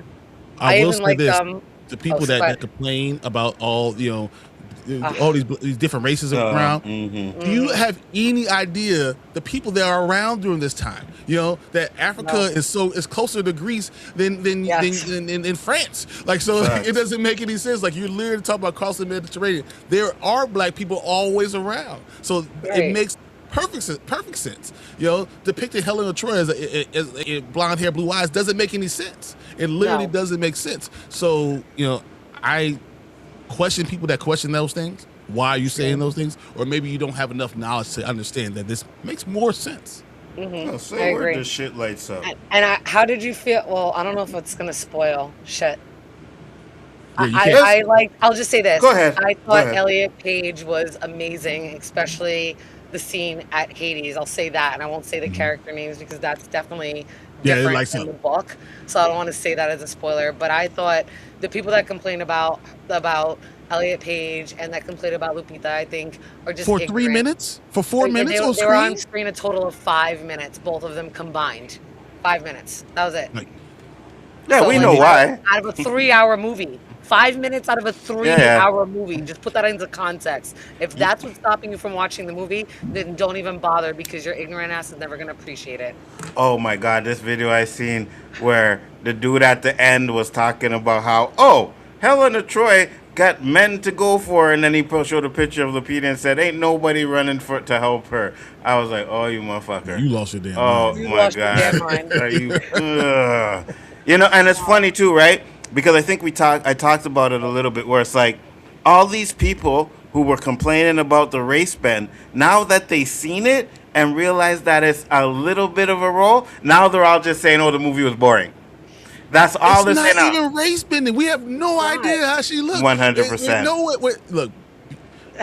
100%. It makes me so angry. You know, like when you talk about beauty, the eye of beauty is someone who looks different, that looks exotic. You know, so like when you're thinking of someone in a place where you don't look this way, that's why it looks like you're incredibly beautiful, right? You know, you look like no one else. Well, then why can't it be a black woman? Why can't she be? Yeah, look, 100%. You know, Italian. Why can't she look, Spanish? She can look anything that's different from the area. So shut the hell up. Exactly. And you guys can correct me if I'm wrong, because I know I seen a video on this where it says they don't really explain what she looks like until other like books came around and people started saying that. Oh, but the in Englishmen Odyssey, are the yeah, ones yeah, that- right. But in the Odyssey and stuff, they said they don't even say what she kind of looks like in that. So, Exactly. so it's just garbage, bro. We all know those racist mother effers, right? And not for nothing, Odysseus was like a much darker complexion and definitely did not look like Matt Damon, who killed it in this performance. Yeah. I'm pretty sure he's like, what is he like, French, English? Like, definitely not those things was Odysseus. So if you have a problem with Helen of Troy, but not with Matt Damon's portrayal of Odysseus, then you're stupid. Like, I don't even know what to say to you because you're not historically correct in that. Then you better start going down the list and historically correcting every single character. You're gonna have now you're gonna have a real big problem. None of them were correct if you want to be 100% honest. So we'll bitch about that and stop sounding like a racist and picking out the one or two people that just happen to be dark. Come on. And listen, we have Cyclops in this movie. What the fuck are we complaining about? You know what I mean? Like, really? Like, it drives me up a wall. Trust me, I don't like it. He said, Brian, was Matt Damon's character upset that he let Zendaya's character die? That's why he saw her in Athena in his head? I thought actually this, so and maybe I'm wrong with this, but this is how I thought about it. They kept on talking about gods are just like could be regular people, so that's why you treat regular people with respect and you follow the law of Zeus, right? So the fact that they killed someone they didn't know and they killed her, I thought she actually was the embodiment of Athena. I thought that she was Athena in human form. So when she dies, it was literally him killing Athena. Right. That's why he was getting punished for letting that happen. And not only that, they chopped off the neck of the statue because showing that's what that was when he did it, saying that it was symbolizing you just chopped off the head of Athena. Right, and then you almost see, because he keeps praying to Athena and seeing it, you almost see the reflection, because it's almost like idiotic. How could you have let this happen and done all of this? Because it was your idea for all of this, and you're still going to pray to something that you watch be completely torn down, disrespected, and decapitated, and you're going to still pray to that, showing like it was almost pointless and worthless, and that's why he stayed where he stayed for so long to get home. Because he really didn't want to go home after realizing what he did. He just wasn't accountable and couldn't like face it until he could. Yep. And Calypso was right. Calypso. Yes. I can't talk about it. Yeah, that's what I'm saying. Calypso's right. Yes. And once you watch it, we'll be able to talk about it. But that is definitely different, because in the book, right, it's the gods that force Calypso to let him go. And here in the movie, the portrayal is that Calypso is doing this on her own for him. Rather than being commanded to, because it's definitely a different take on Calypso than the book, I will say that, and I kind of liked it. I thought it was nice, but also the fact that when he was, reaching for, he's still reaching for Athena. Right, that's true too. So you still have that god point of it too. And they didn't really show any of the other gods besides like anything at all, and I kind of liked it. It really just focused on him as a man in his journey. Got you. But wasn't Athena the child of Lepida and the king soldier daughter before she was taken? No, that wasn't Athena. That was just their daughter that he sacrificed. In the book, that's the oldest daughter. And it's still older here, but she's older in the book, and he doesn't sacrifice the son. So you don't know about this, but the son actually revenges his father. Yep, he kills her. So it's like back and forth, but we don't see that part at the end. But yeah, he kills the daughter.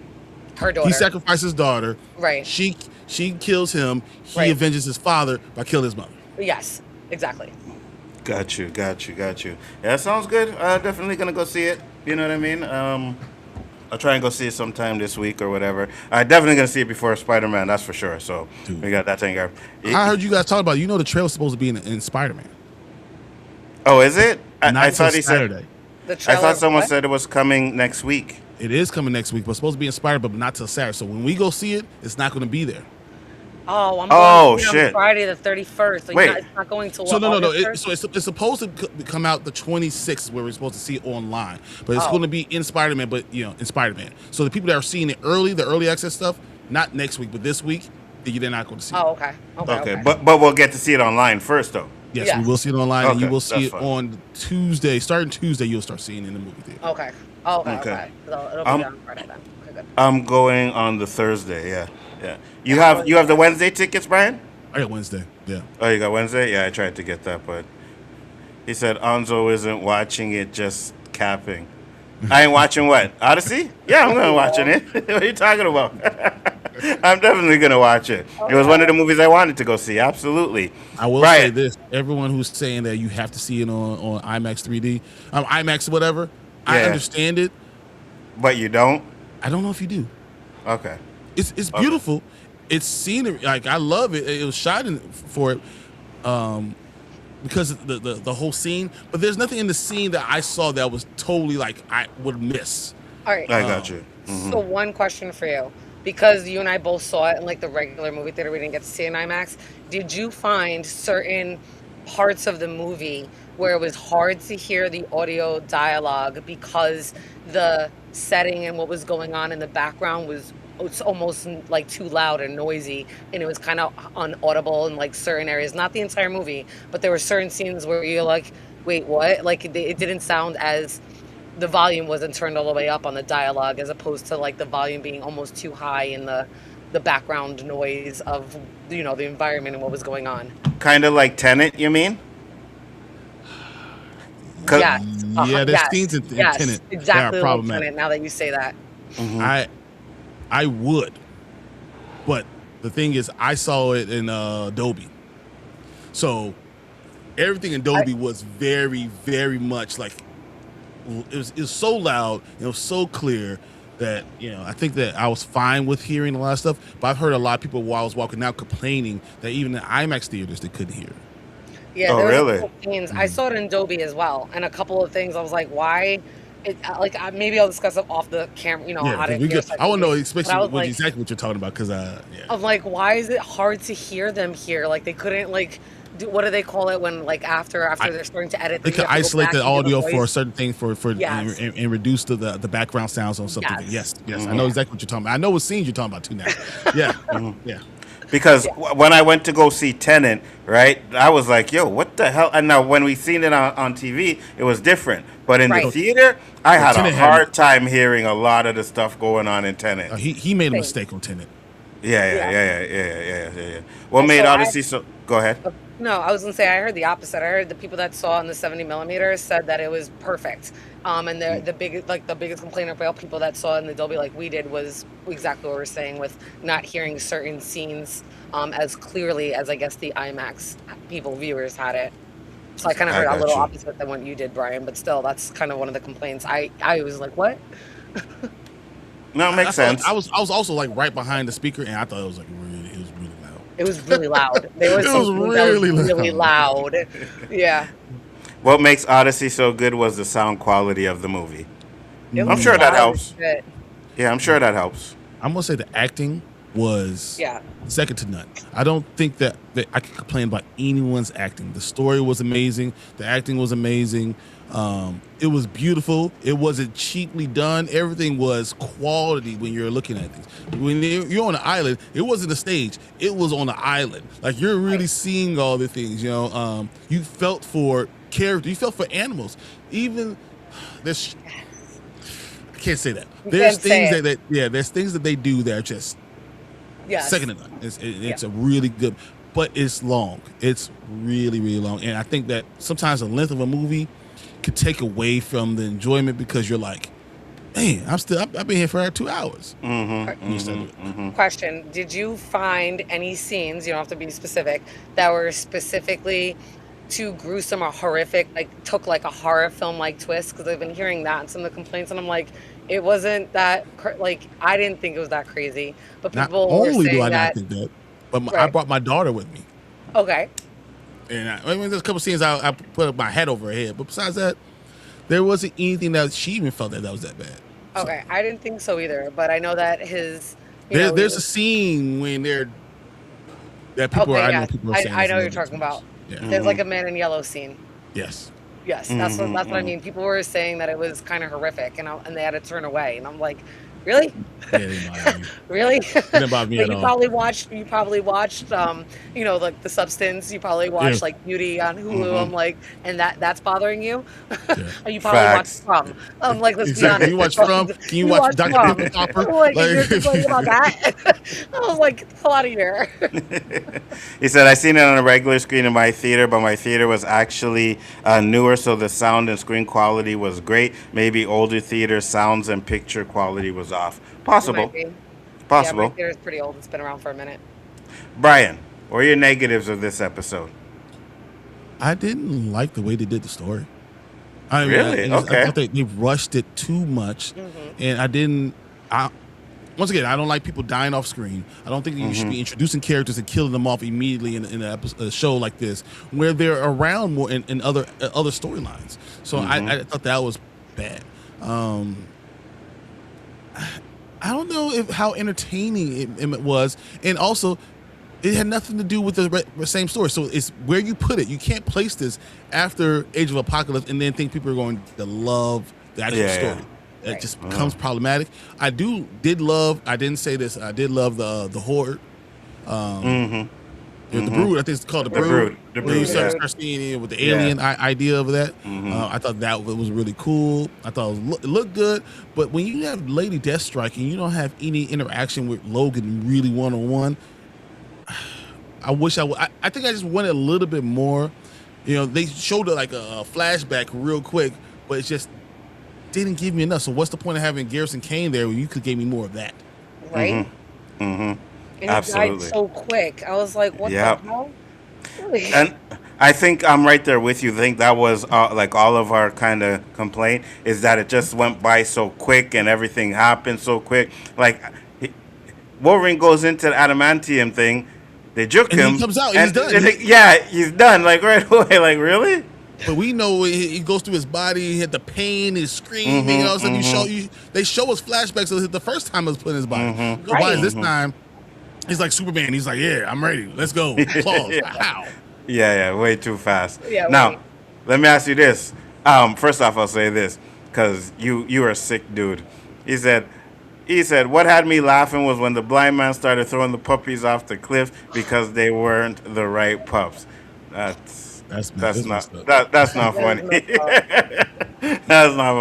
You know what I mean? But so I agree with you when you said about it took too quick for things to happen, and I was just like, this is an episode, and I think Jen said it, where you could have done a two-parter, right? Could have done a two-parter if you're gonna do something like that, and then give us more context to these characters. You have flashback maybe with the first time they formed, understand why they have a connection. There's so many things that are kind of missing from it. How the fuck did he even get on the plane? How did he convince him? I think Nzo said, like, how did you convince him to get on the plane? Like, why start there? I figured that he said, I found Dr. Abraham Cornelius. I found him. Let's go kill him. And they was like, okay, let's go kill him. Yeah, you know what I mean? But we literally, it's that fast. You could do that. Like, you could have done that quickly and just showed, hey, can you imagine going to Sabretooth? It's like, what are you doing here? And he's like, found him. And everything, so all our anger leaves. You know? And I know that, like, just referencing it back to the original episode, which is like what, Weapons, Lies, and Cassette Tapes or something like that. So like, you know that there were more people involved in this, and we didn't see some of those characters, but then you showed us so many and then killed some off. So I was like, why? And then you didn't show us like the connection. Like I think you said this, Brian, too. Like seeing Silver Fox, I think would have been probably better, right? And I agree with you 100%. Instead of having anything to do with Kane, so I was like, why are you doing that? And then I would say I love seeing Omega Red. I love seeing Omega Red, but you really didn't do him justice. You really facts. Omega Red is a cold character. You really could have did more with him. And, I mean, at least I don't think they really killed him off, but I don't like the way they did this. You can't kill him off. You can only contain him. Yeah, exactly.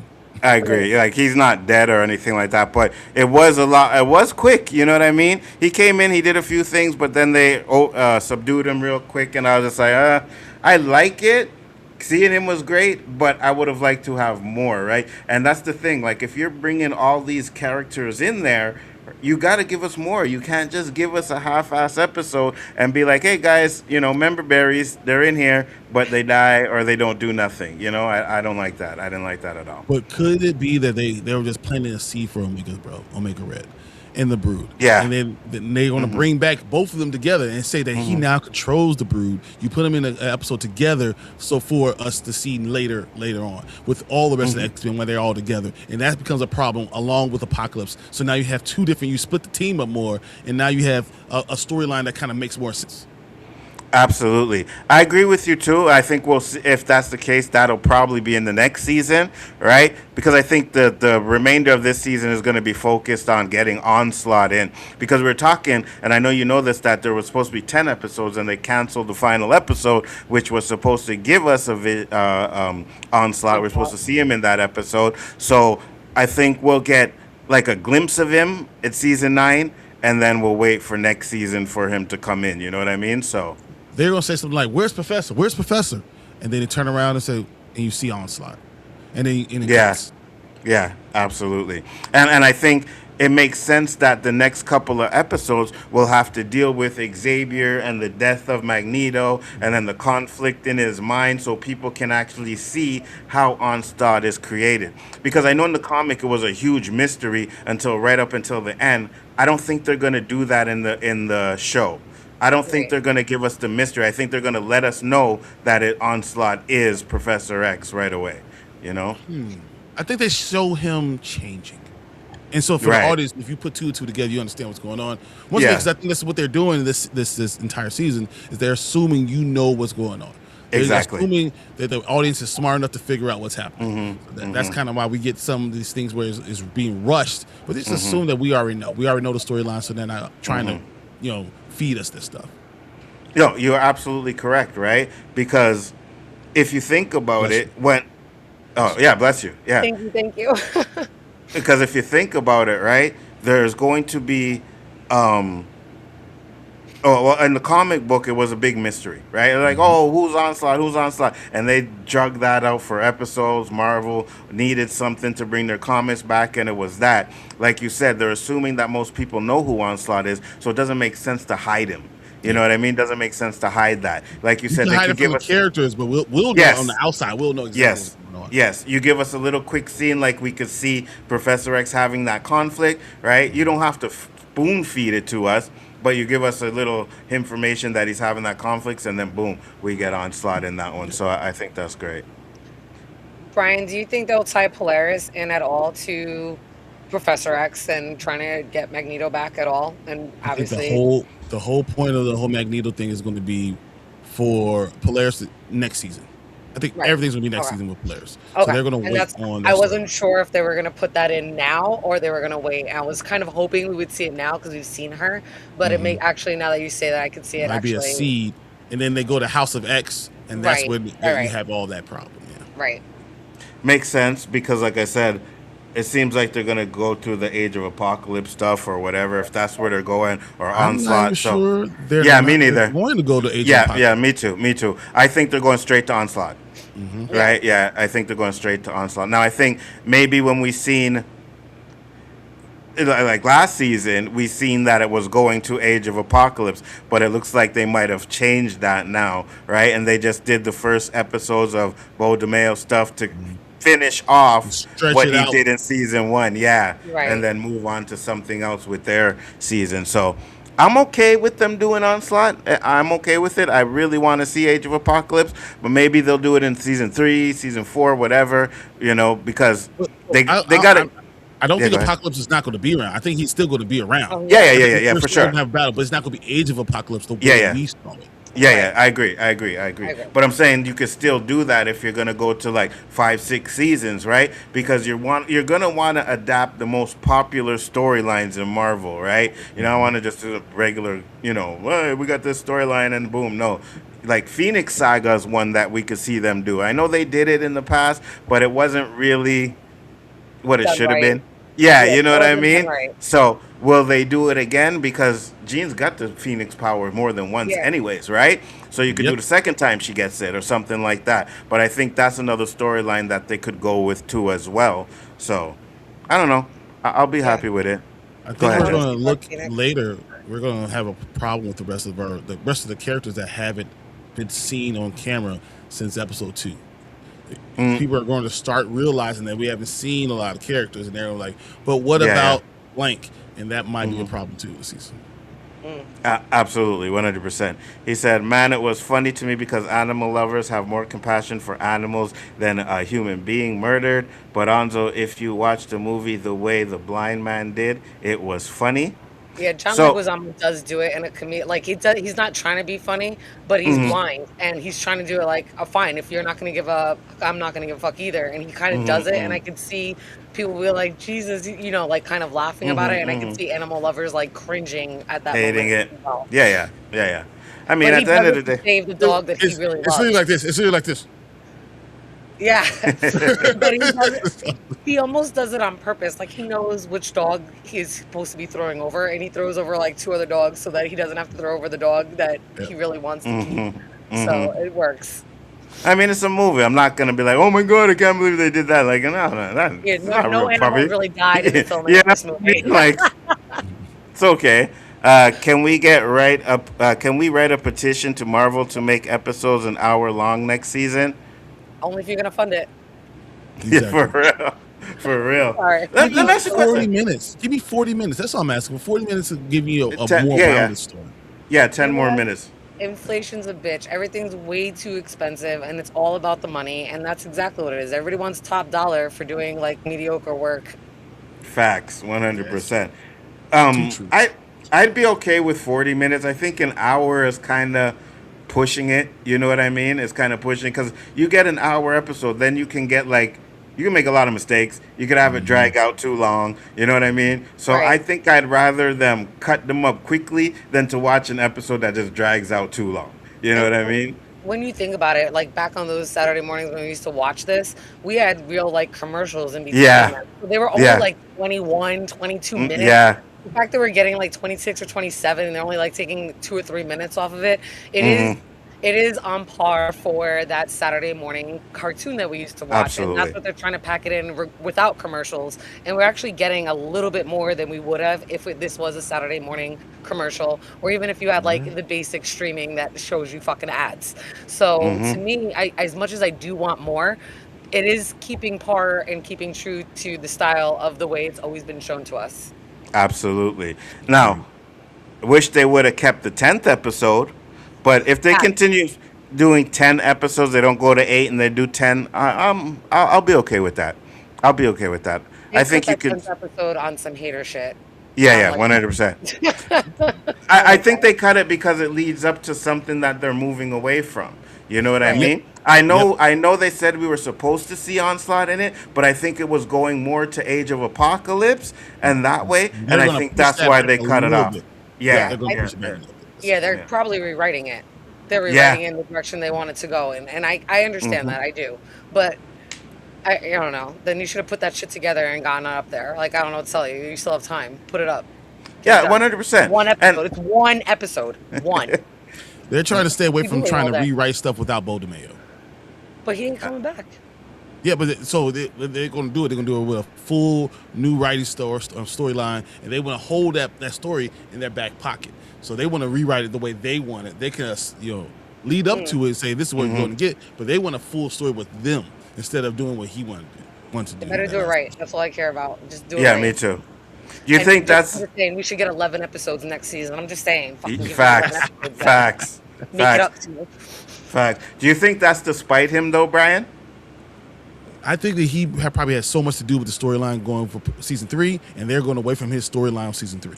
So because of that, they're going to stop the season finale the way they had it, and they want to Right. have their own writer do their own thing and say, okay, no, you have free reign, and we're not going to box you into anything for season 3. Right. I agree with you. I also think it too because even if you wanted to still do what he did, you put new writers on there, boom, right? Yeah, he started it, but you finish it off with new writers. But the fact that they don't want to do that, I'm like, it's like, yeah, because you guys you trying to sue us, so fuck you, right? We're gonna take your shit out, and we'll use it maybe 2 years from now. You know what I mean? We'll keep it there. We'll use it 2 years from now. But right now, we ain't using your shit. We're gonna move it back. They might have Right. to pay him more. The more Yeah, they use the story. yeah, agreed. Or even not even maybe pay him, give him credit, and they don't want to give him any type of credit if they continue his story, right? Right. He said, "Can we bring back commercials like back in the days, the ones that were actually good?" I want Yeah, to just see like toys then. I want to listen. see toys. I watch. Sometimes I check this YouTube channel. They have all the classic commercials. You're singing them off. No, I don't want the commercials. I'm good.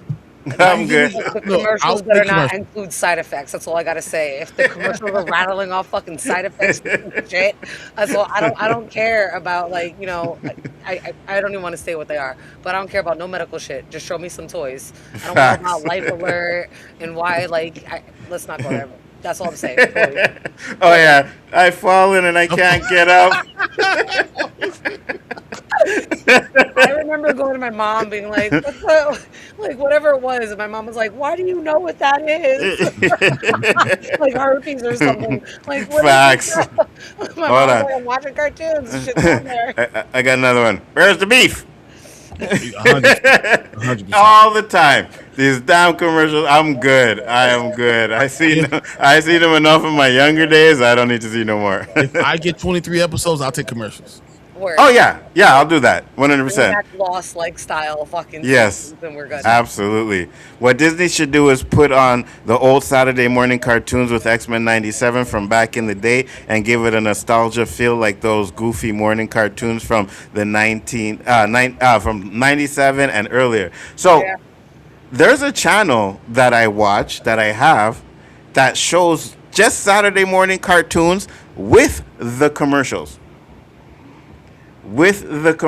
So you go on there, like sometimes you're catching it'll be like the My Little Pony era, and they have all that stuff. So you're like, you know what I mean? But they do the Transformers, they do the G.I. Joe, they do the Beetlejuice, right? I've seen all the and they have the original commercials that go along with them too as well. I don't remember the channel now, but the next time it pops up on my feed, I'll send it to you guys. Let's go. Super Soaker. That's what I want. Yes, they started Super Soaker commercial, and the one I seen a lot too was the Castle Grayskull one. You know what I mean? Yeah, so they have all of that on there too. I'm sure advertisers will pay good money to Disney to put their nostalgia commercials to sell toys and old toys and stuff. They can. It'll debunk so many Mandela effects. That shit's been scrubbed. Oh my God! Yeah, Let me just say that. 100%. Because of 100%. Mandela effect, the CERN fucking with the timeline. I'm just saying. Maybe we shouldn't be 100%. talking about that, but I'm just saying Mandela effect, they can't show that. They can't. There was a Bernstein Bears cartoon. Oh my God! Let's not go there. So they can't do that. I'm just saying.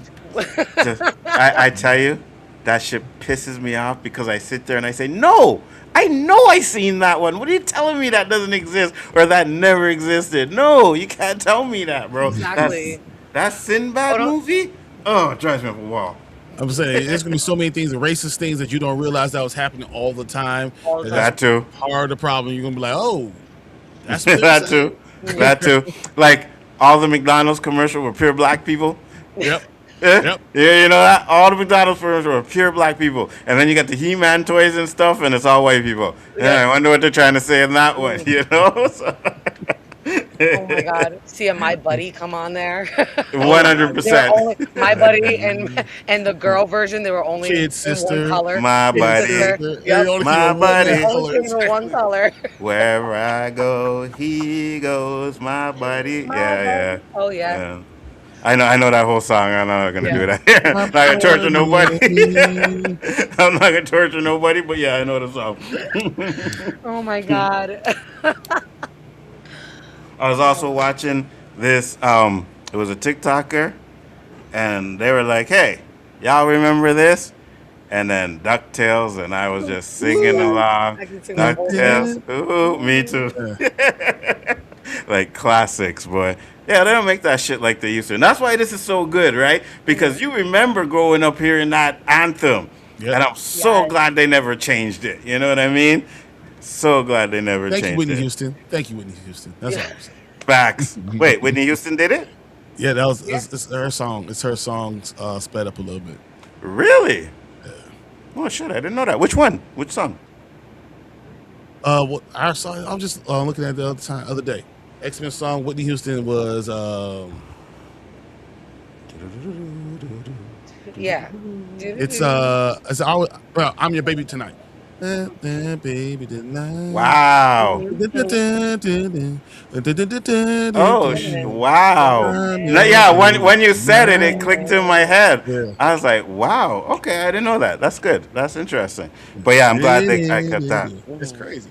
Now, Nate Jones asked, do you want to see them do, because So, and this is why I say this, because when we get to not Age of Onslaught, if you know the comic, right, you had the heroes come in and then they did the Heroes Reborn with that shit. Do you think it's possible they could do that and then reboot some of those old cartoons that we had? No.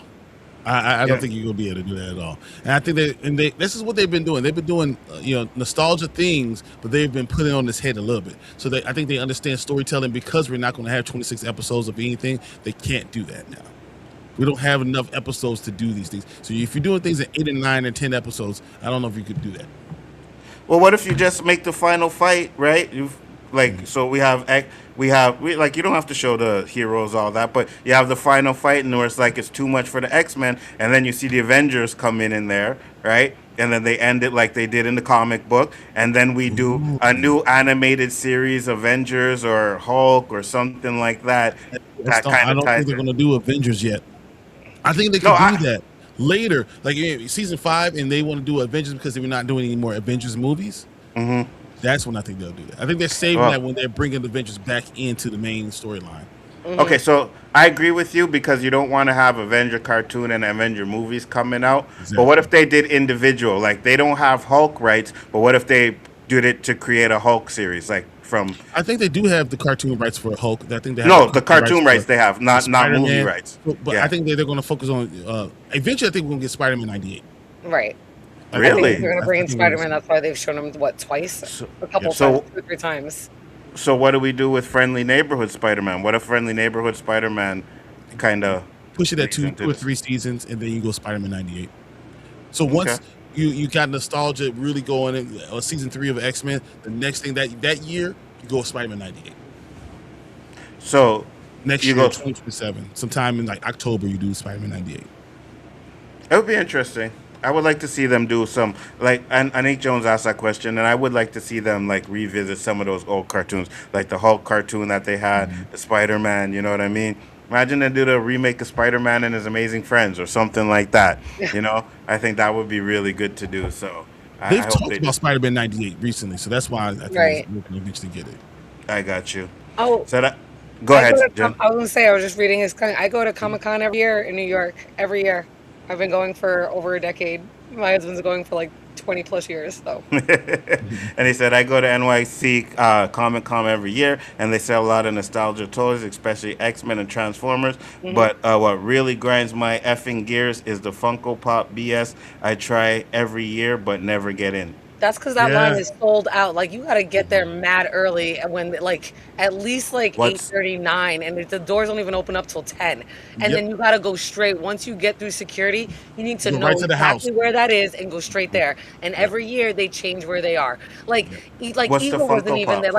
Eagle Moss wasn't even there this year. Fucking, oh my God, let me not even get started. After COVID, half the vendors didn't even come back like that. And this year that was probably the best turnout of vendors coming back. Eagle Moss still was not even back yet. So you have to know, and they keep moving everything around. You have to know exactly where that is. Go straight there, and you're going to still be online if you get there in there early. That's just how it is. And it wraps around all the booths and the aisles, and that's how half of them are. That's just the way it is. It's so crowded. What's the Funko Pop BS, though? There's a Funko Because you got to get a ticket and get online. Yep.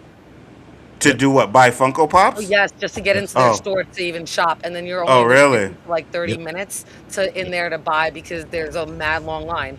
There used to not be a restriction, so the line used to be even longer. Now you got 30 minutes, and they have security walking around. You need to buy your shit and get the fuck out. Yep.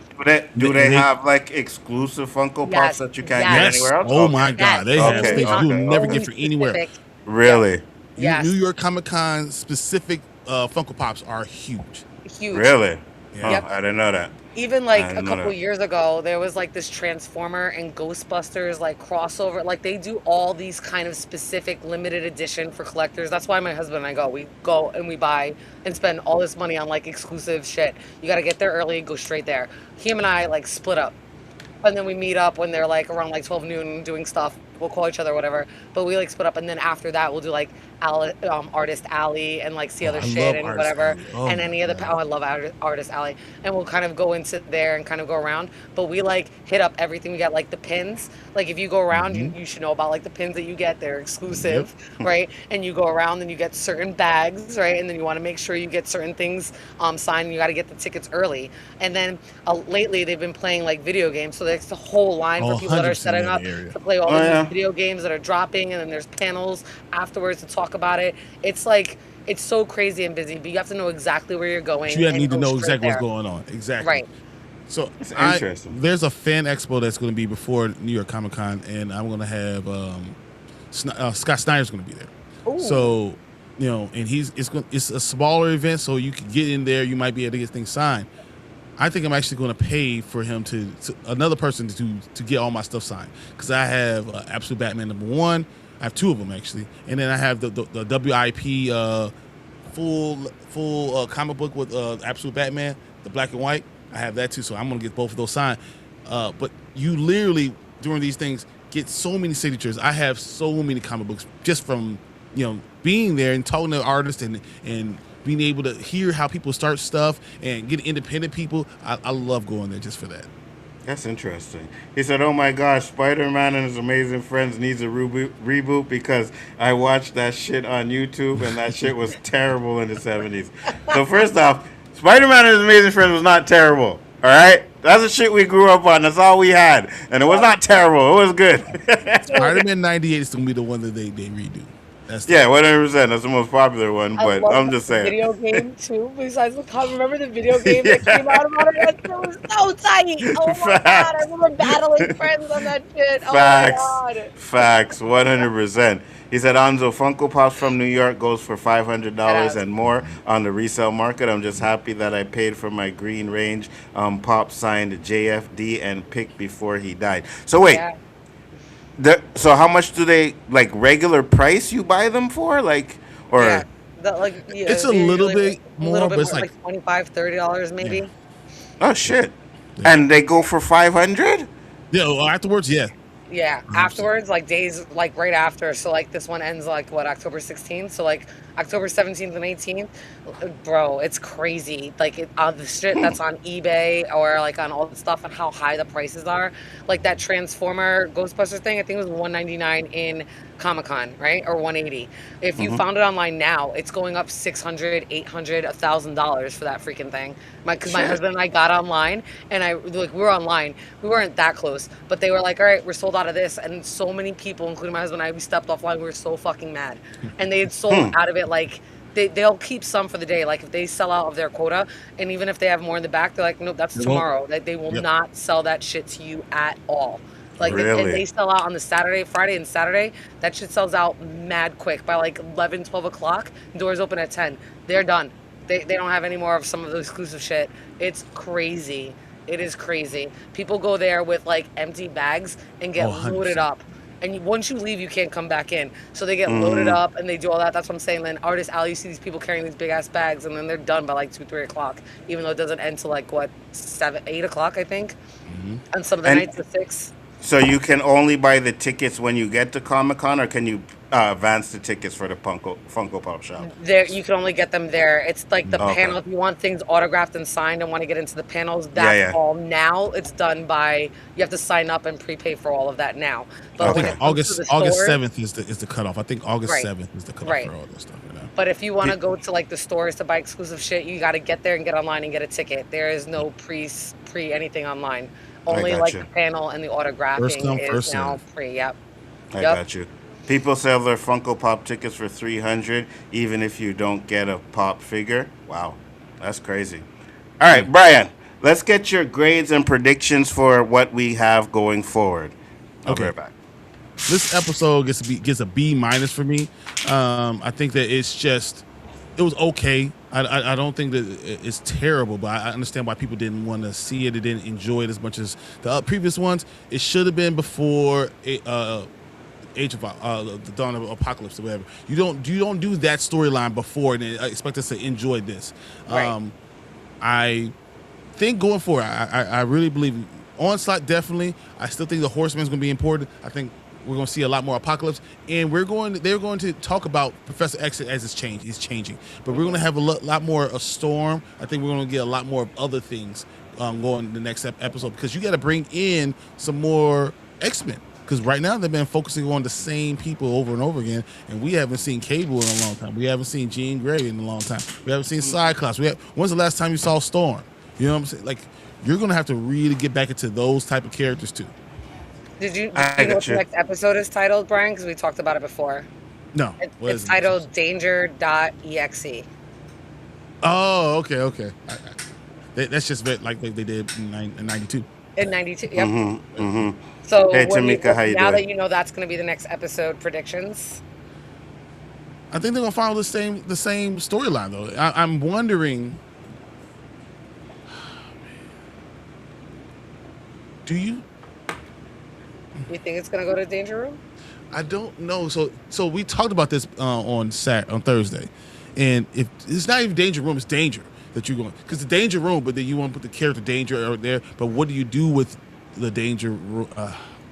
Because but that means Polaris is going to be in it. That's why I was so that kind of, are we going to go to the mansion? Is Polaris going to be there for that reason? I don't know. But Danger is the physical manifestation of like the Danger Room. It's like this physical thing. So that's sentience. But I don't know if we're going to get the Shi'ar stuff. So, there's just so many things that could go with that. But I think no matter what, it still tells me that you're going to have Professor X be the focus of this episode. Right.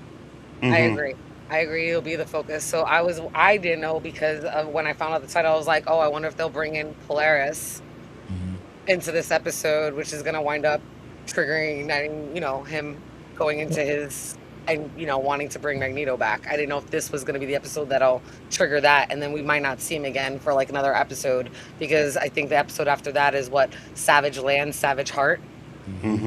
So I think I think that could be inside his mind too. But do the Shi'ar technology, like do you have Shi'ar? The Shi'ar in there, because they're the technology that actually makes Danger sentient. So like, do you get that too? So I don't know. And I'm glad you guys brought it up, because I did Google it and I forgot to mention it. So we have, for episode 6, we have guest appearances, and I think I heard a video talking about it. Best guest appearances we have for this episode will be Polaris, Warlock, Havoc, Danger, and Apocalypse. So if Danger's there, then that's what the Shi'ar is going to be there. That means it's going to be dealing with a lot of Professor X's mind and seeing him change a lot, dealing with Apocalypse. But you're not going to be able to deal with it because you don't have a full Professor X. So. Right. Yep. So those are the episode, the guest stars that we have, and I agree with you guys. I think it's going to be showing a lot more of Professor X and Magneto's mind meld or whatever, which is going to lead up into the onslaught. So that's very interesting. What's up, Sam? What do you think they do with Polaris, though? If you're not going to do anything with Magneto, are you changing her story? Are you talking about, X-Force? Like, what are you doing with Polaris? Well, the way it sounds in here is like she's going to be joining the X-Men again, right? Because when I read the synopsis here, hold on, where'd it go? She could leave X-Factor and deal with that. So I could see her leaving X-Factor, coming back to the X-Men as they are, and then Jubilee could say, hey, she's the one who got me out, who did all this stuff. That makes a lot of sense. It says season 2, episode 6 of X-Men 97 features an emotional return by former X-Men Polaris to the Xavier Institute. So I don't know if she's just going to show up there or as if she's actually going to be a part of it. So I'm guessing she's probably going to rejoin them up, especially after the encounter with Jubilee. So maybe she's joining them back. I don't know. We'll see. Definitely interesting. He said, I think they showed a sneak peek for episode 6 in Times Square. Really? That's got to be online then. Let me see if I can find it. You can find it. 97 episode. Shit. Just give me season 1. Let's see if we can find this one. Season 2, Episode 6. And let's see if we can find it. We got a promo here. Awesome. Alright, so let me bring this one up. Said, I think we need a spin-off of X-Men 97. What kind of spin-off would y'all be happy seeing? Or what character would you like to see get their own spin-off story? Storm! 100%. I'll love Storm. you know I'll I be mean? happy with Storm. And give me the real T'Challa. Let's go! Oh, yeah. You mean to song? Type of faceless animated videos that helped us grow our channel 10 times in 2025. And we created this video in under 5 minutes with ToonB AI. Not getting me. Just type your... The X-Men are off the grid and our world's going to hell. You want us to be part of your Black Ops team? This is dangerous. Once you're in, you're in. This team got a name? The only ones left to stop Apocalypse are us. X-Force's blatant acts of rebellion will not be tolerated. X-Factor will not rest until these fugitives are brought to justice. Peace out, losers! Isn't it just me? Is that X-Men? That's episode 3, to right? the 90s. Yeah, it says episode 6 up here, but that's episode 3. Episode 5. I guess we don't really have anything here. They're fighting against danger. Hold on, let me see if I find it. Because that's what it has to be. You're looking for danger. Yeah, absolutely. See it, episodes. Let's see if I put in promo. Trailer or anything? Yeah. Hold on. Oh, I got the promo. Let me see. Oh, you got it? Yeah. I got one here too. Okay. I don't know if this is real. Let's see. The X-Men 97 Season 2 Episode 6 trailer. Definitely not that one. That might have been the trailer. That might have been the right trailer. Hold on. Let's see. The X-Men 97 Season 2 Episode 6 trailer teases an action-packed chapter as the X-Men face a dangerous new threat that could change their future forever. Tensions rise within the team, while old enemies return with unexpected alliances. Wolverine, Cyclops, Rogue, Storm, and Jean Grey prepare for an intense battle filled with emotional stakes and explosive mutant powers. Mysterious clues hint at shocking revelations, leaving fans eager to uncover the truth. Stunning animation. I love Psylocke.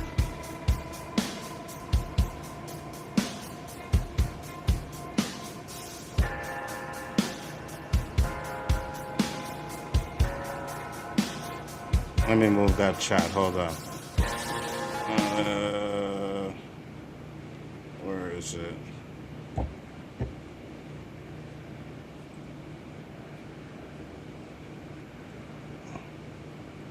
Hold on, my bad. I want to move this chat box. All right, so let's try this again.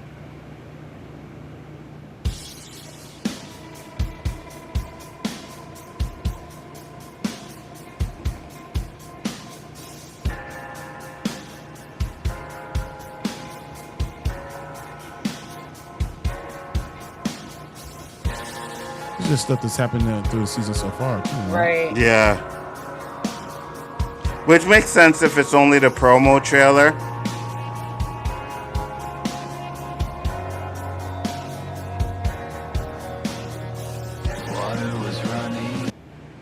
Okay, I can see that one. He said it's in Twitter. And the trailer we saw Jean creating Wolverine's claws and shooting Cyclops' beam. They were fighting against danger. Interesting. That was what we used to watch. Yeah. He said, were they crying out? Said, no, it wasn't in Times Square Dam. I can see they were crying out. Okay, I got you. All right, well, anything else for the episode? No, I mean, as I said, this is a fine episode. I just think that we're going to get a lot more information for next week. I'm excited to see what actually happens and how they go about getting the onslaught. What they're doing with Polaris. What are they doing with the X Mansion? You know, are they? Is it going to be a school there? Are they going back to that? Or are they attacking the X-Men on campus? Yeah, you know, definitely coming the way they are. You know, so that might be interesting. Yeah. Said search X-Men 92nd. He said the clip has no audio. I got you. You said it's on X? All right, hold on. Let me see.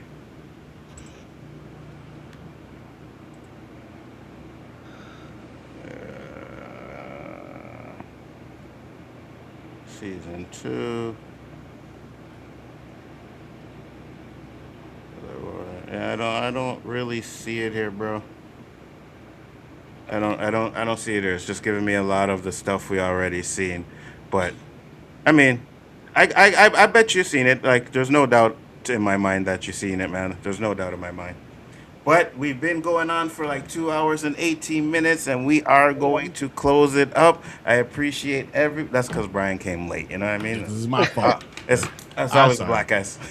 I'm good. No. I'm used to doing like 5-hour streams on From with Lori, Lori Cinema and Therapy. We're on like for 4 or 5 hours, so this is fine. That's crazy. Said I need a Bobby, aka Iceman, special episode this season. Maybe connected to X Factor with his ex. I don't think you can get Iceman. Neither do I, and I'm not really like. I don't really care about Iceman too much, anyways. So I'm good. I'm good. Brian, tell the people where they can find you, sir.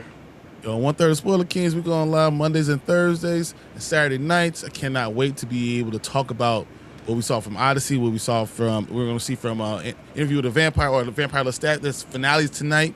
We're going to talk about what is it? Game of whatever, the House of the Dragons. The last episode pissed me off, so I'm kind of a little bit off of that. But we'll still talk about it. It's gonna be a lot of fun. Can't wait to do it. See you guys on Monday. I'm surprised not more episodes of that crappy ass show are pissing you guys off. Yeah. Jen, go ahead. You guys can find me and catch me on Nerdy AF. You can also find me on Real Cinema Therapy, Sci-Fi Vision, and of course, right here with the guys on Big Afford Entertainment. Absolutely, 100%. Now you guys can go watch that crappy ass House of Dragons because I know it's coming on. Danny's already like, oh, House of Dragons, I gotta watch House of Dragons first. I have to watch the finale. Wait, hold on. Wait, hold on. Oh, Lestat is finished? This is the last one? Yeah, this is the last one. Thank you, God. Oh, wait, hold on. Did you watch the last episode of Cape Fear? Oh my God. Brian, are you watching it? I have not seen it yet. Oh my God, bro. Yo, the show's fire, dude. Yeah, we should just do a video on it once it's done, just talking absolutely. about it. Oh my I'll watch God, the whole crazy. thing. Sure, that's what we doing tonight. I promise you'll watch it, and then you'll want to watch it all after the first episode. Absolutely, you're going to just want to keep watching it. It's so good.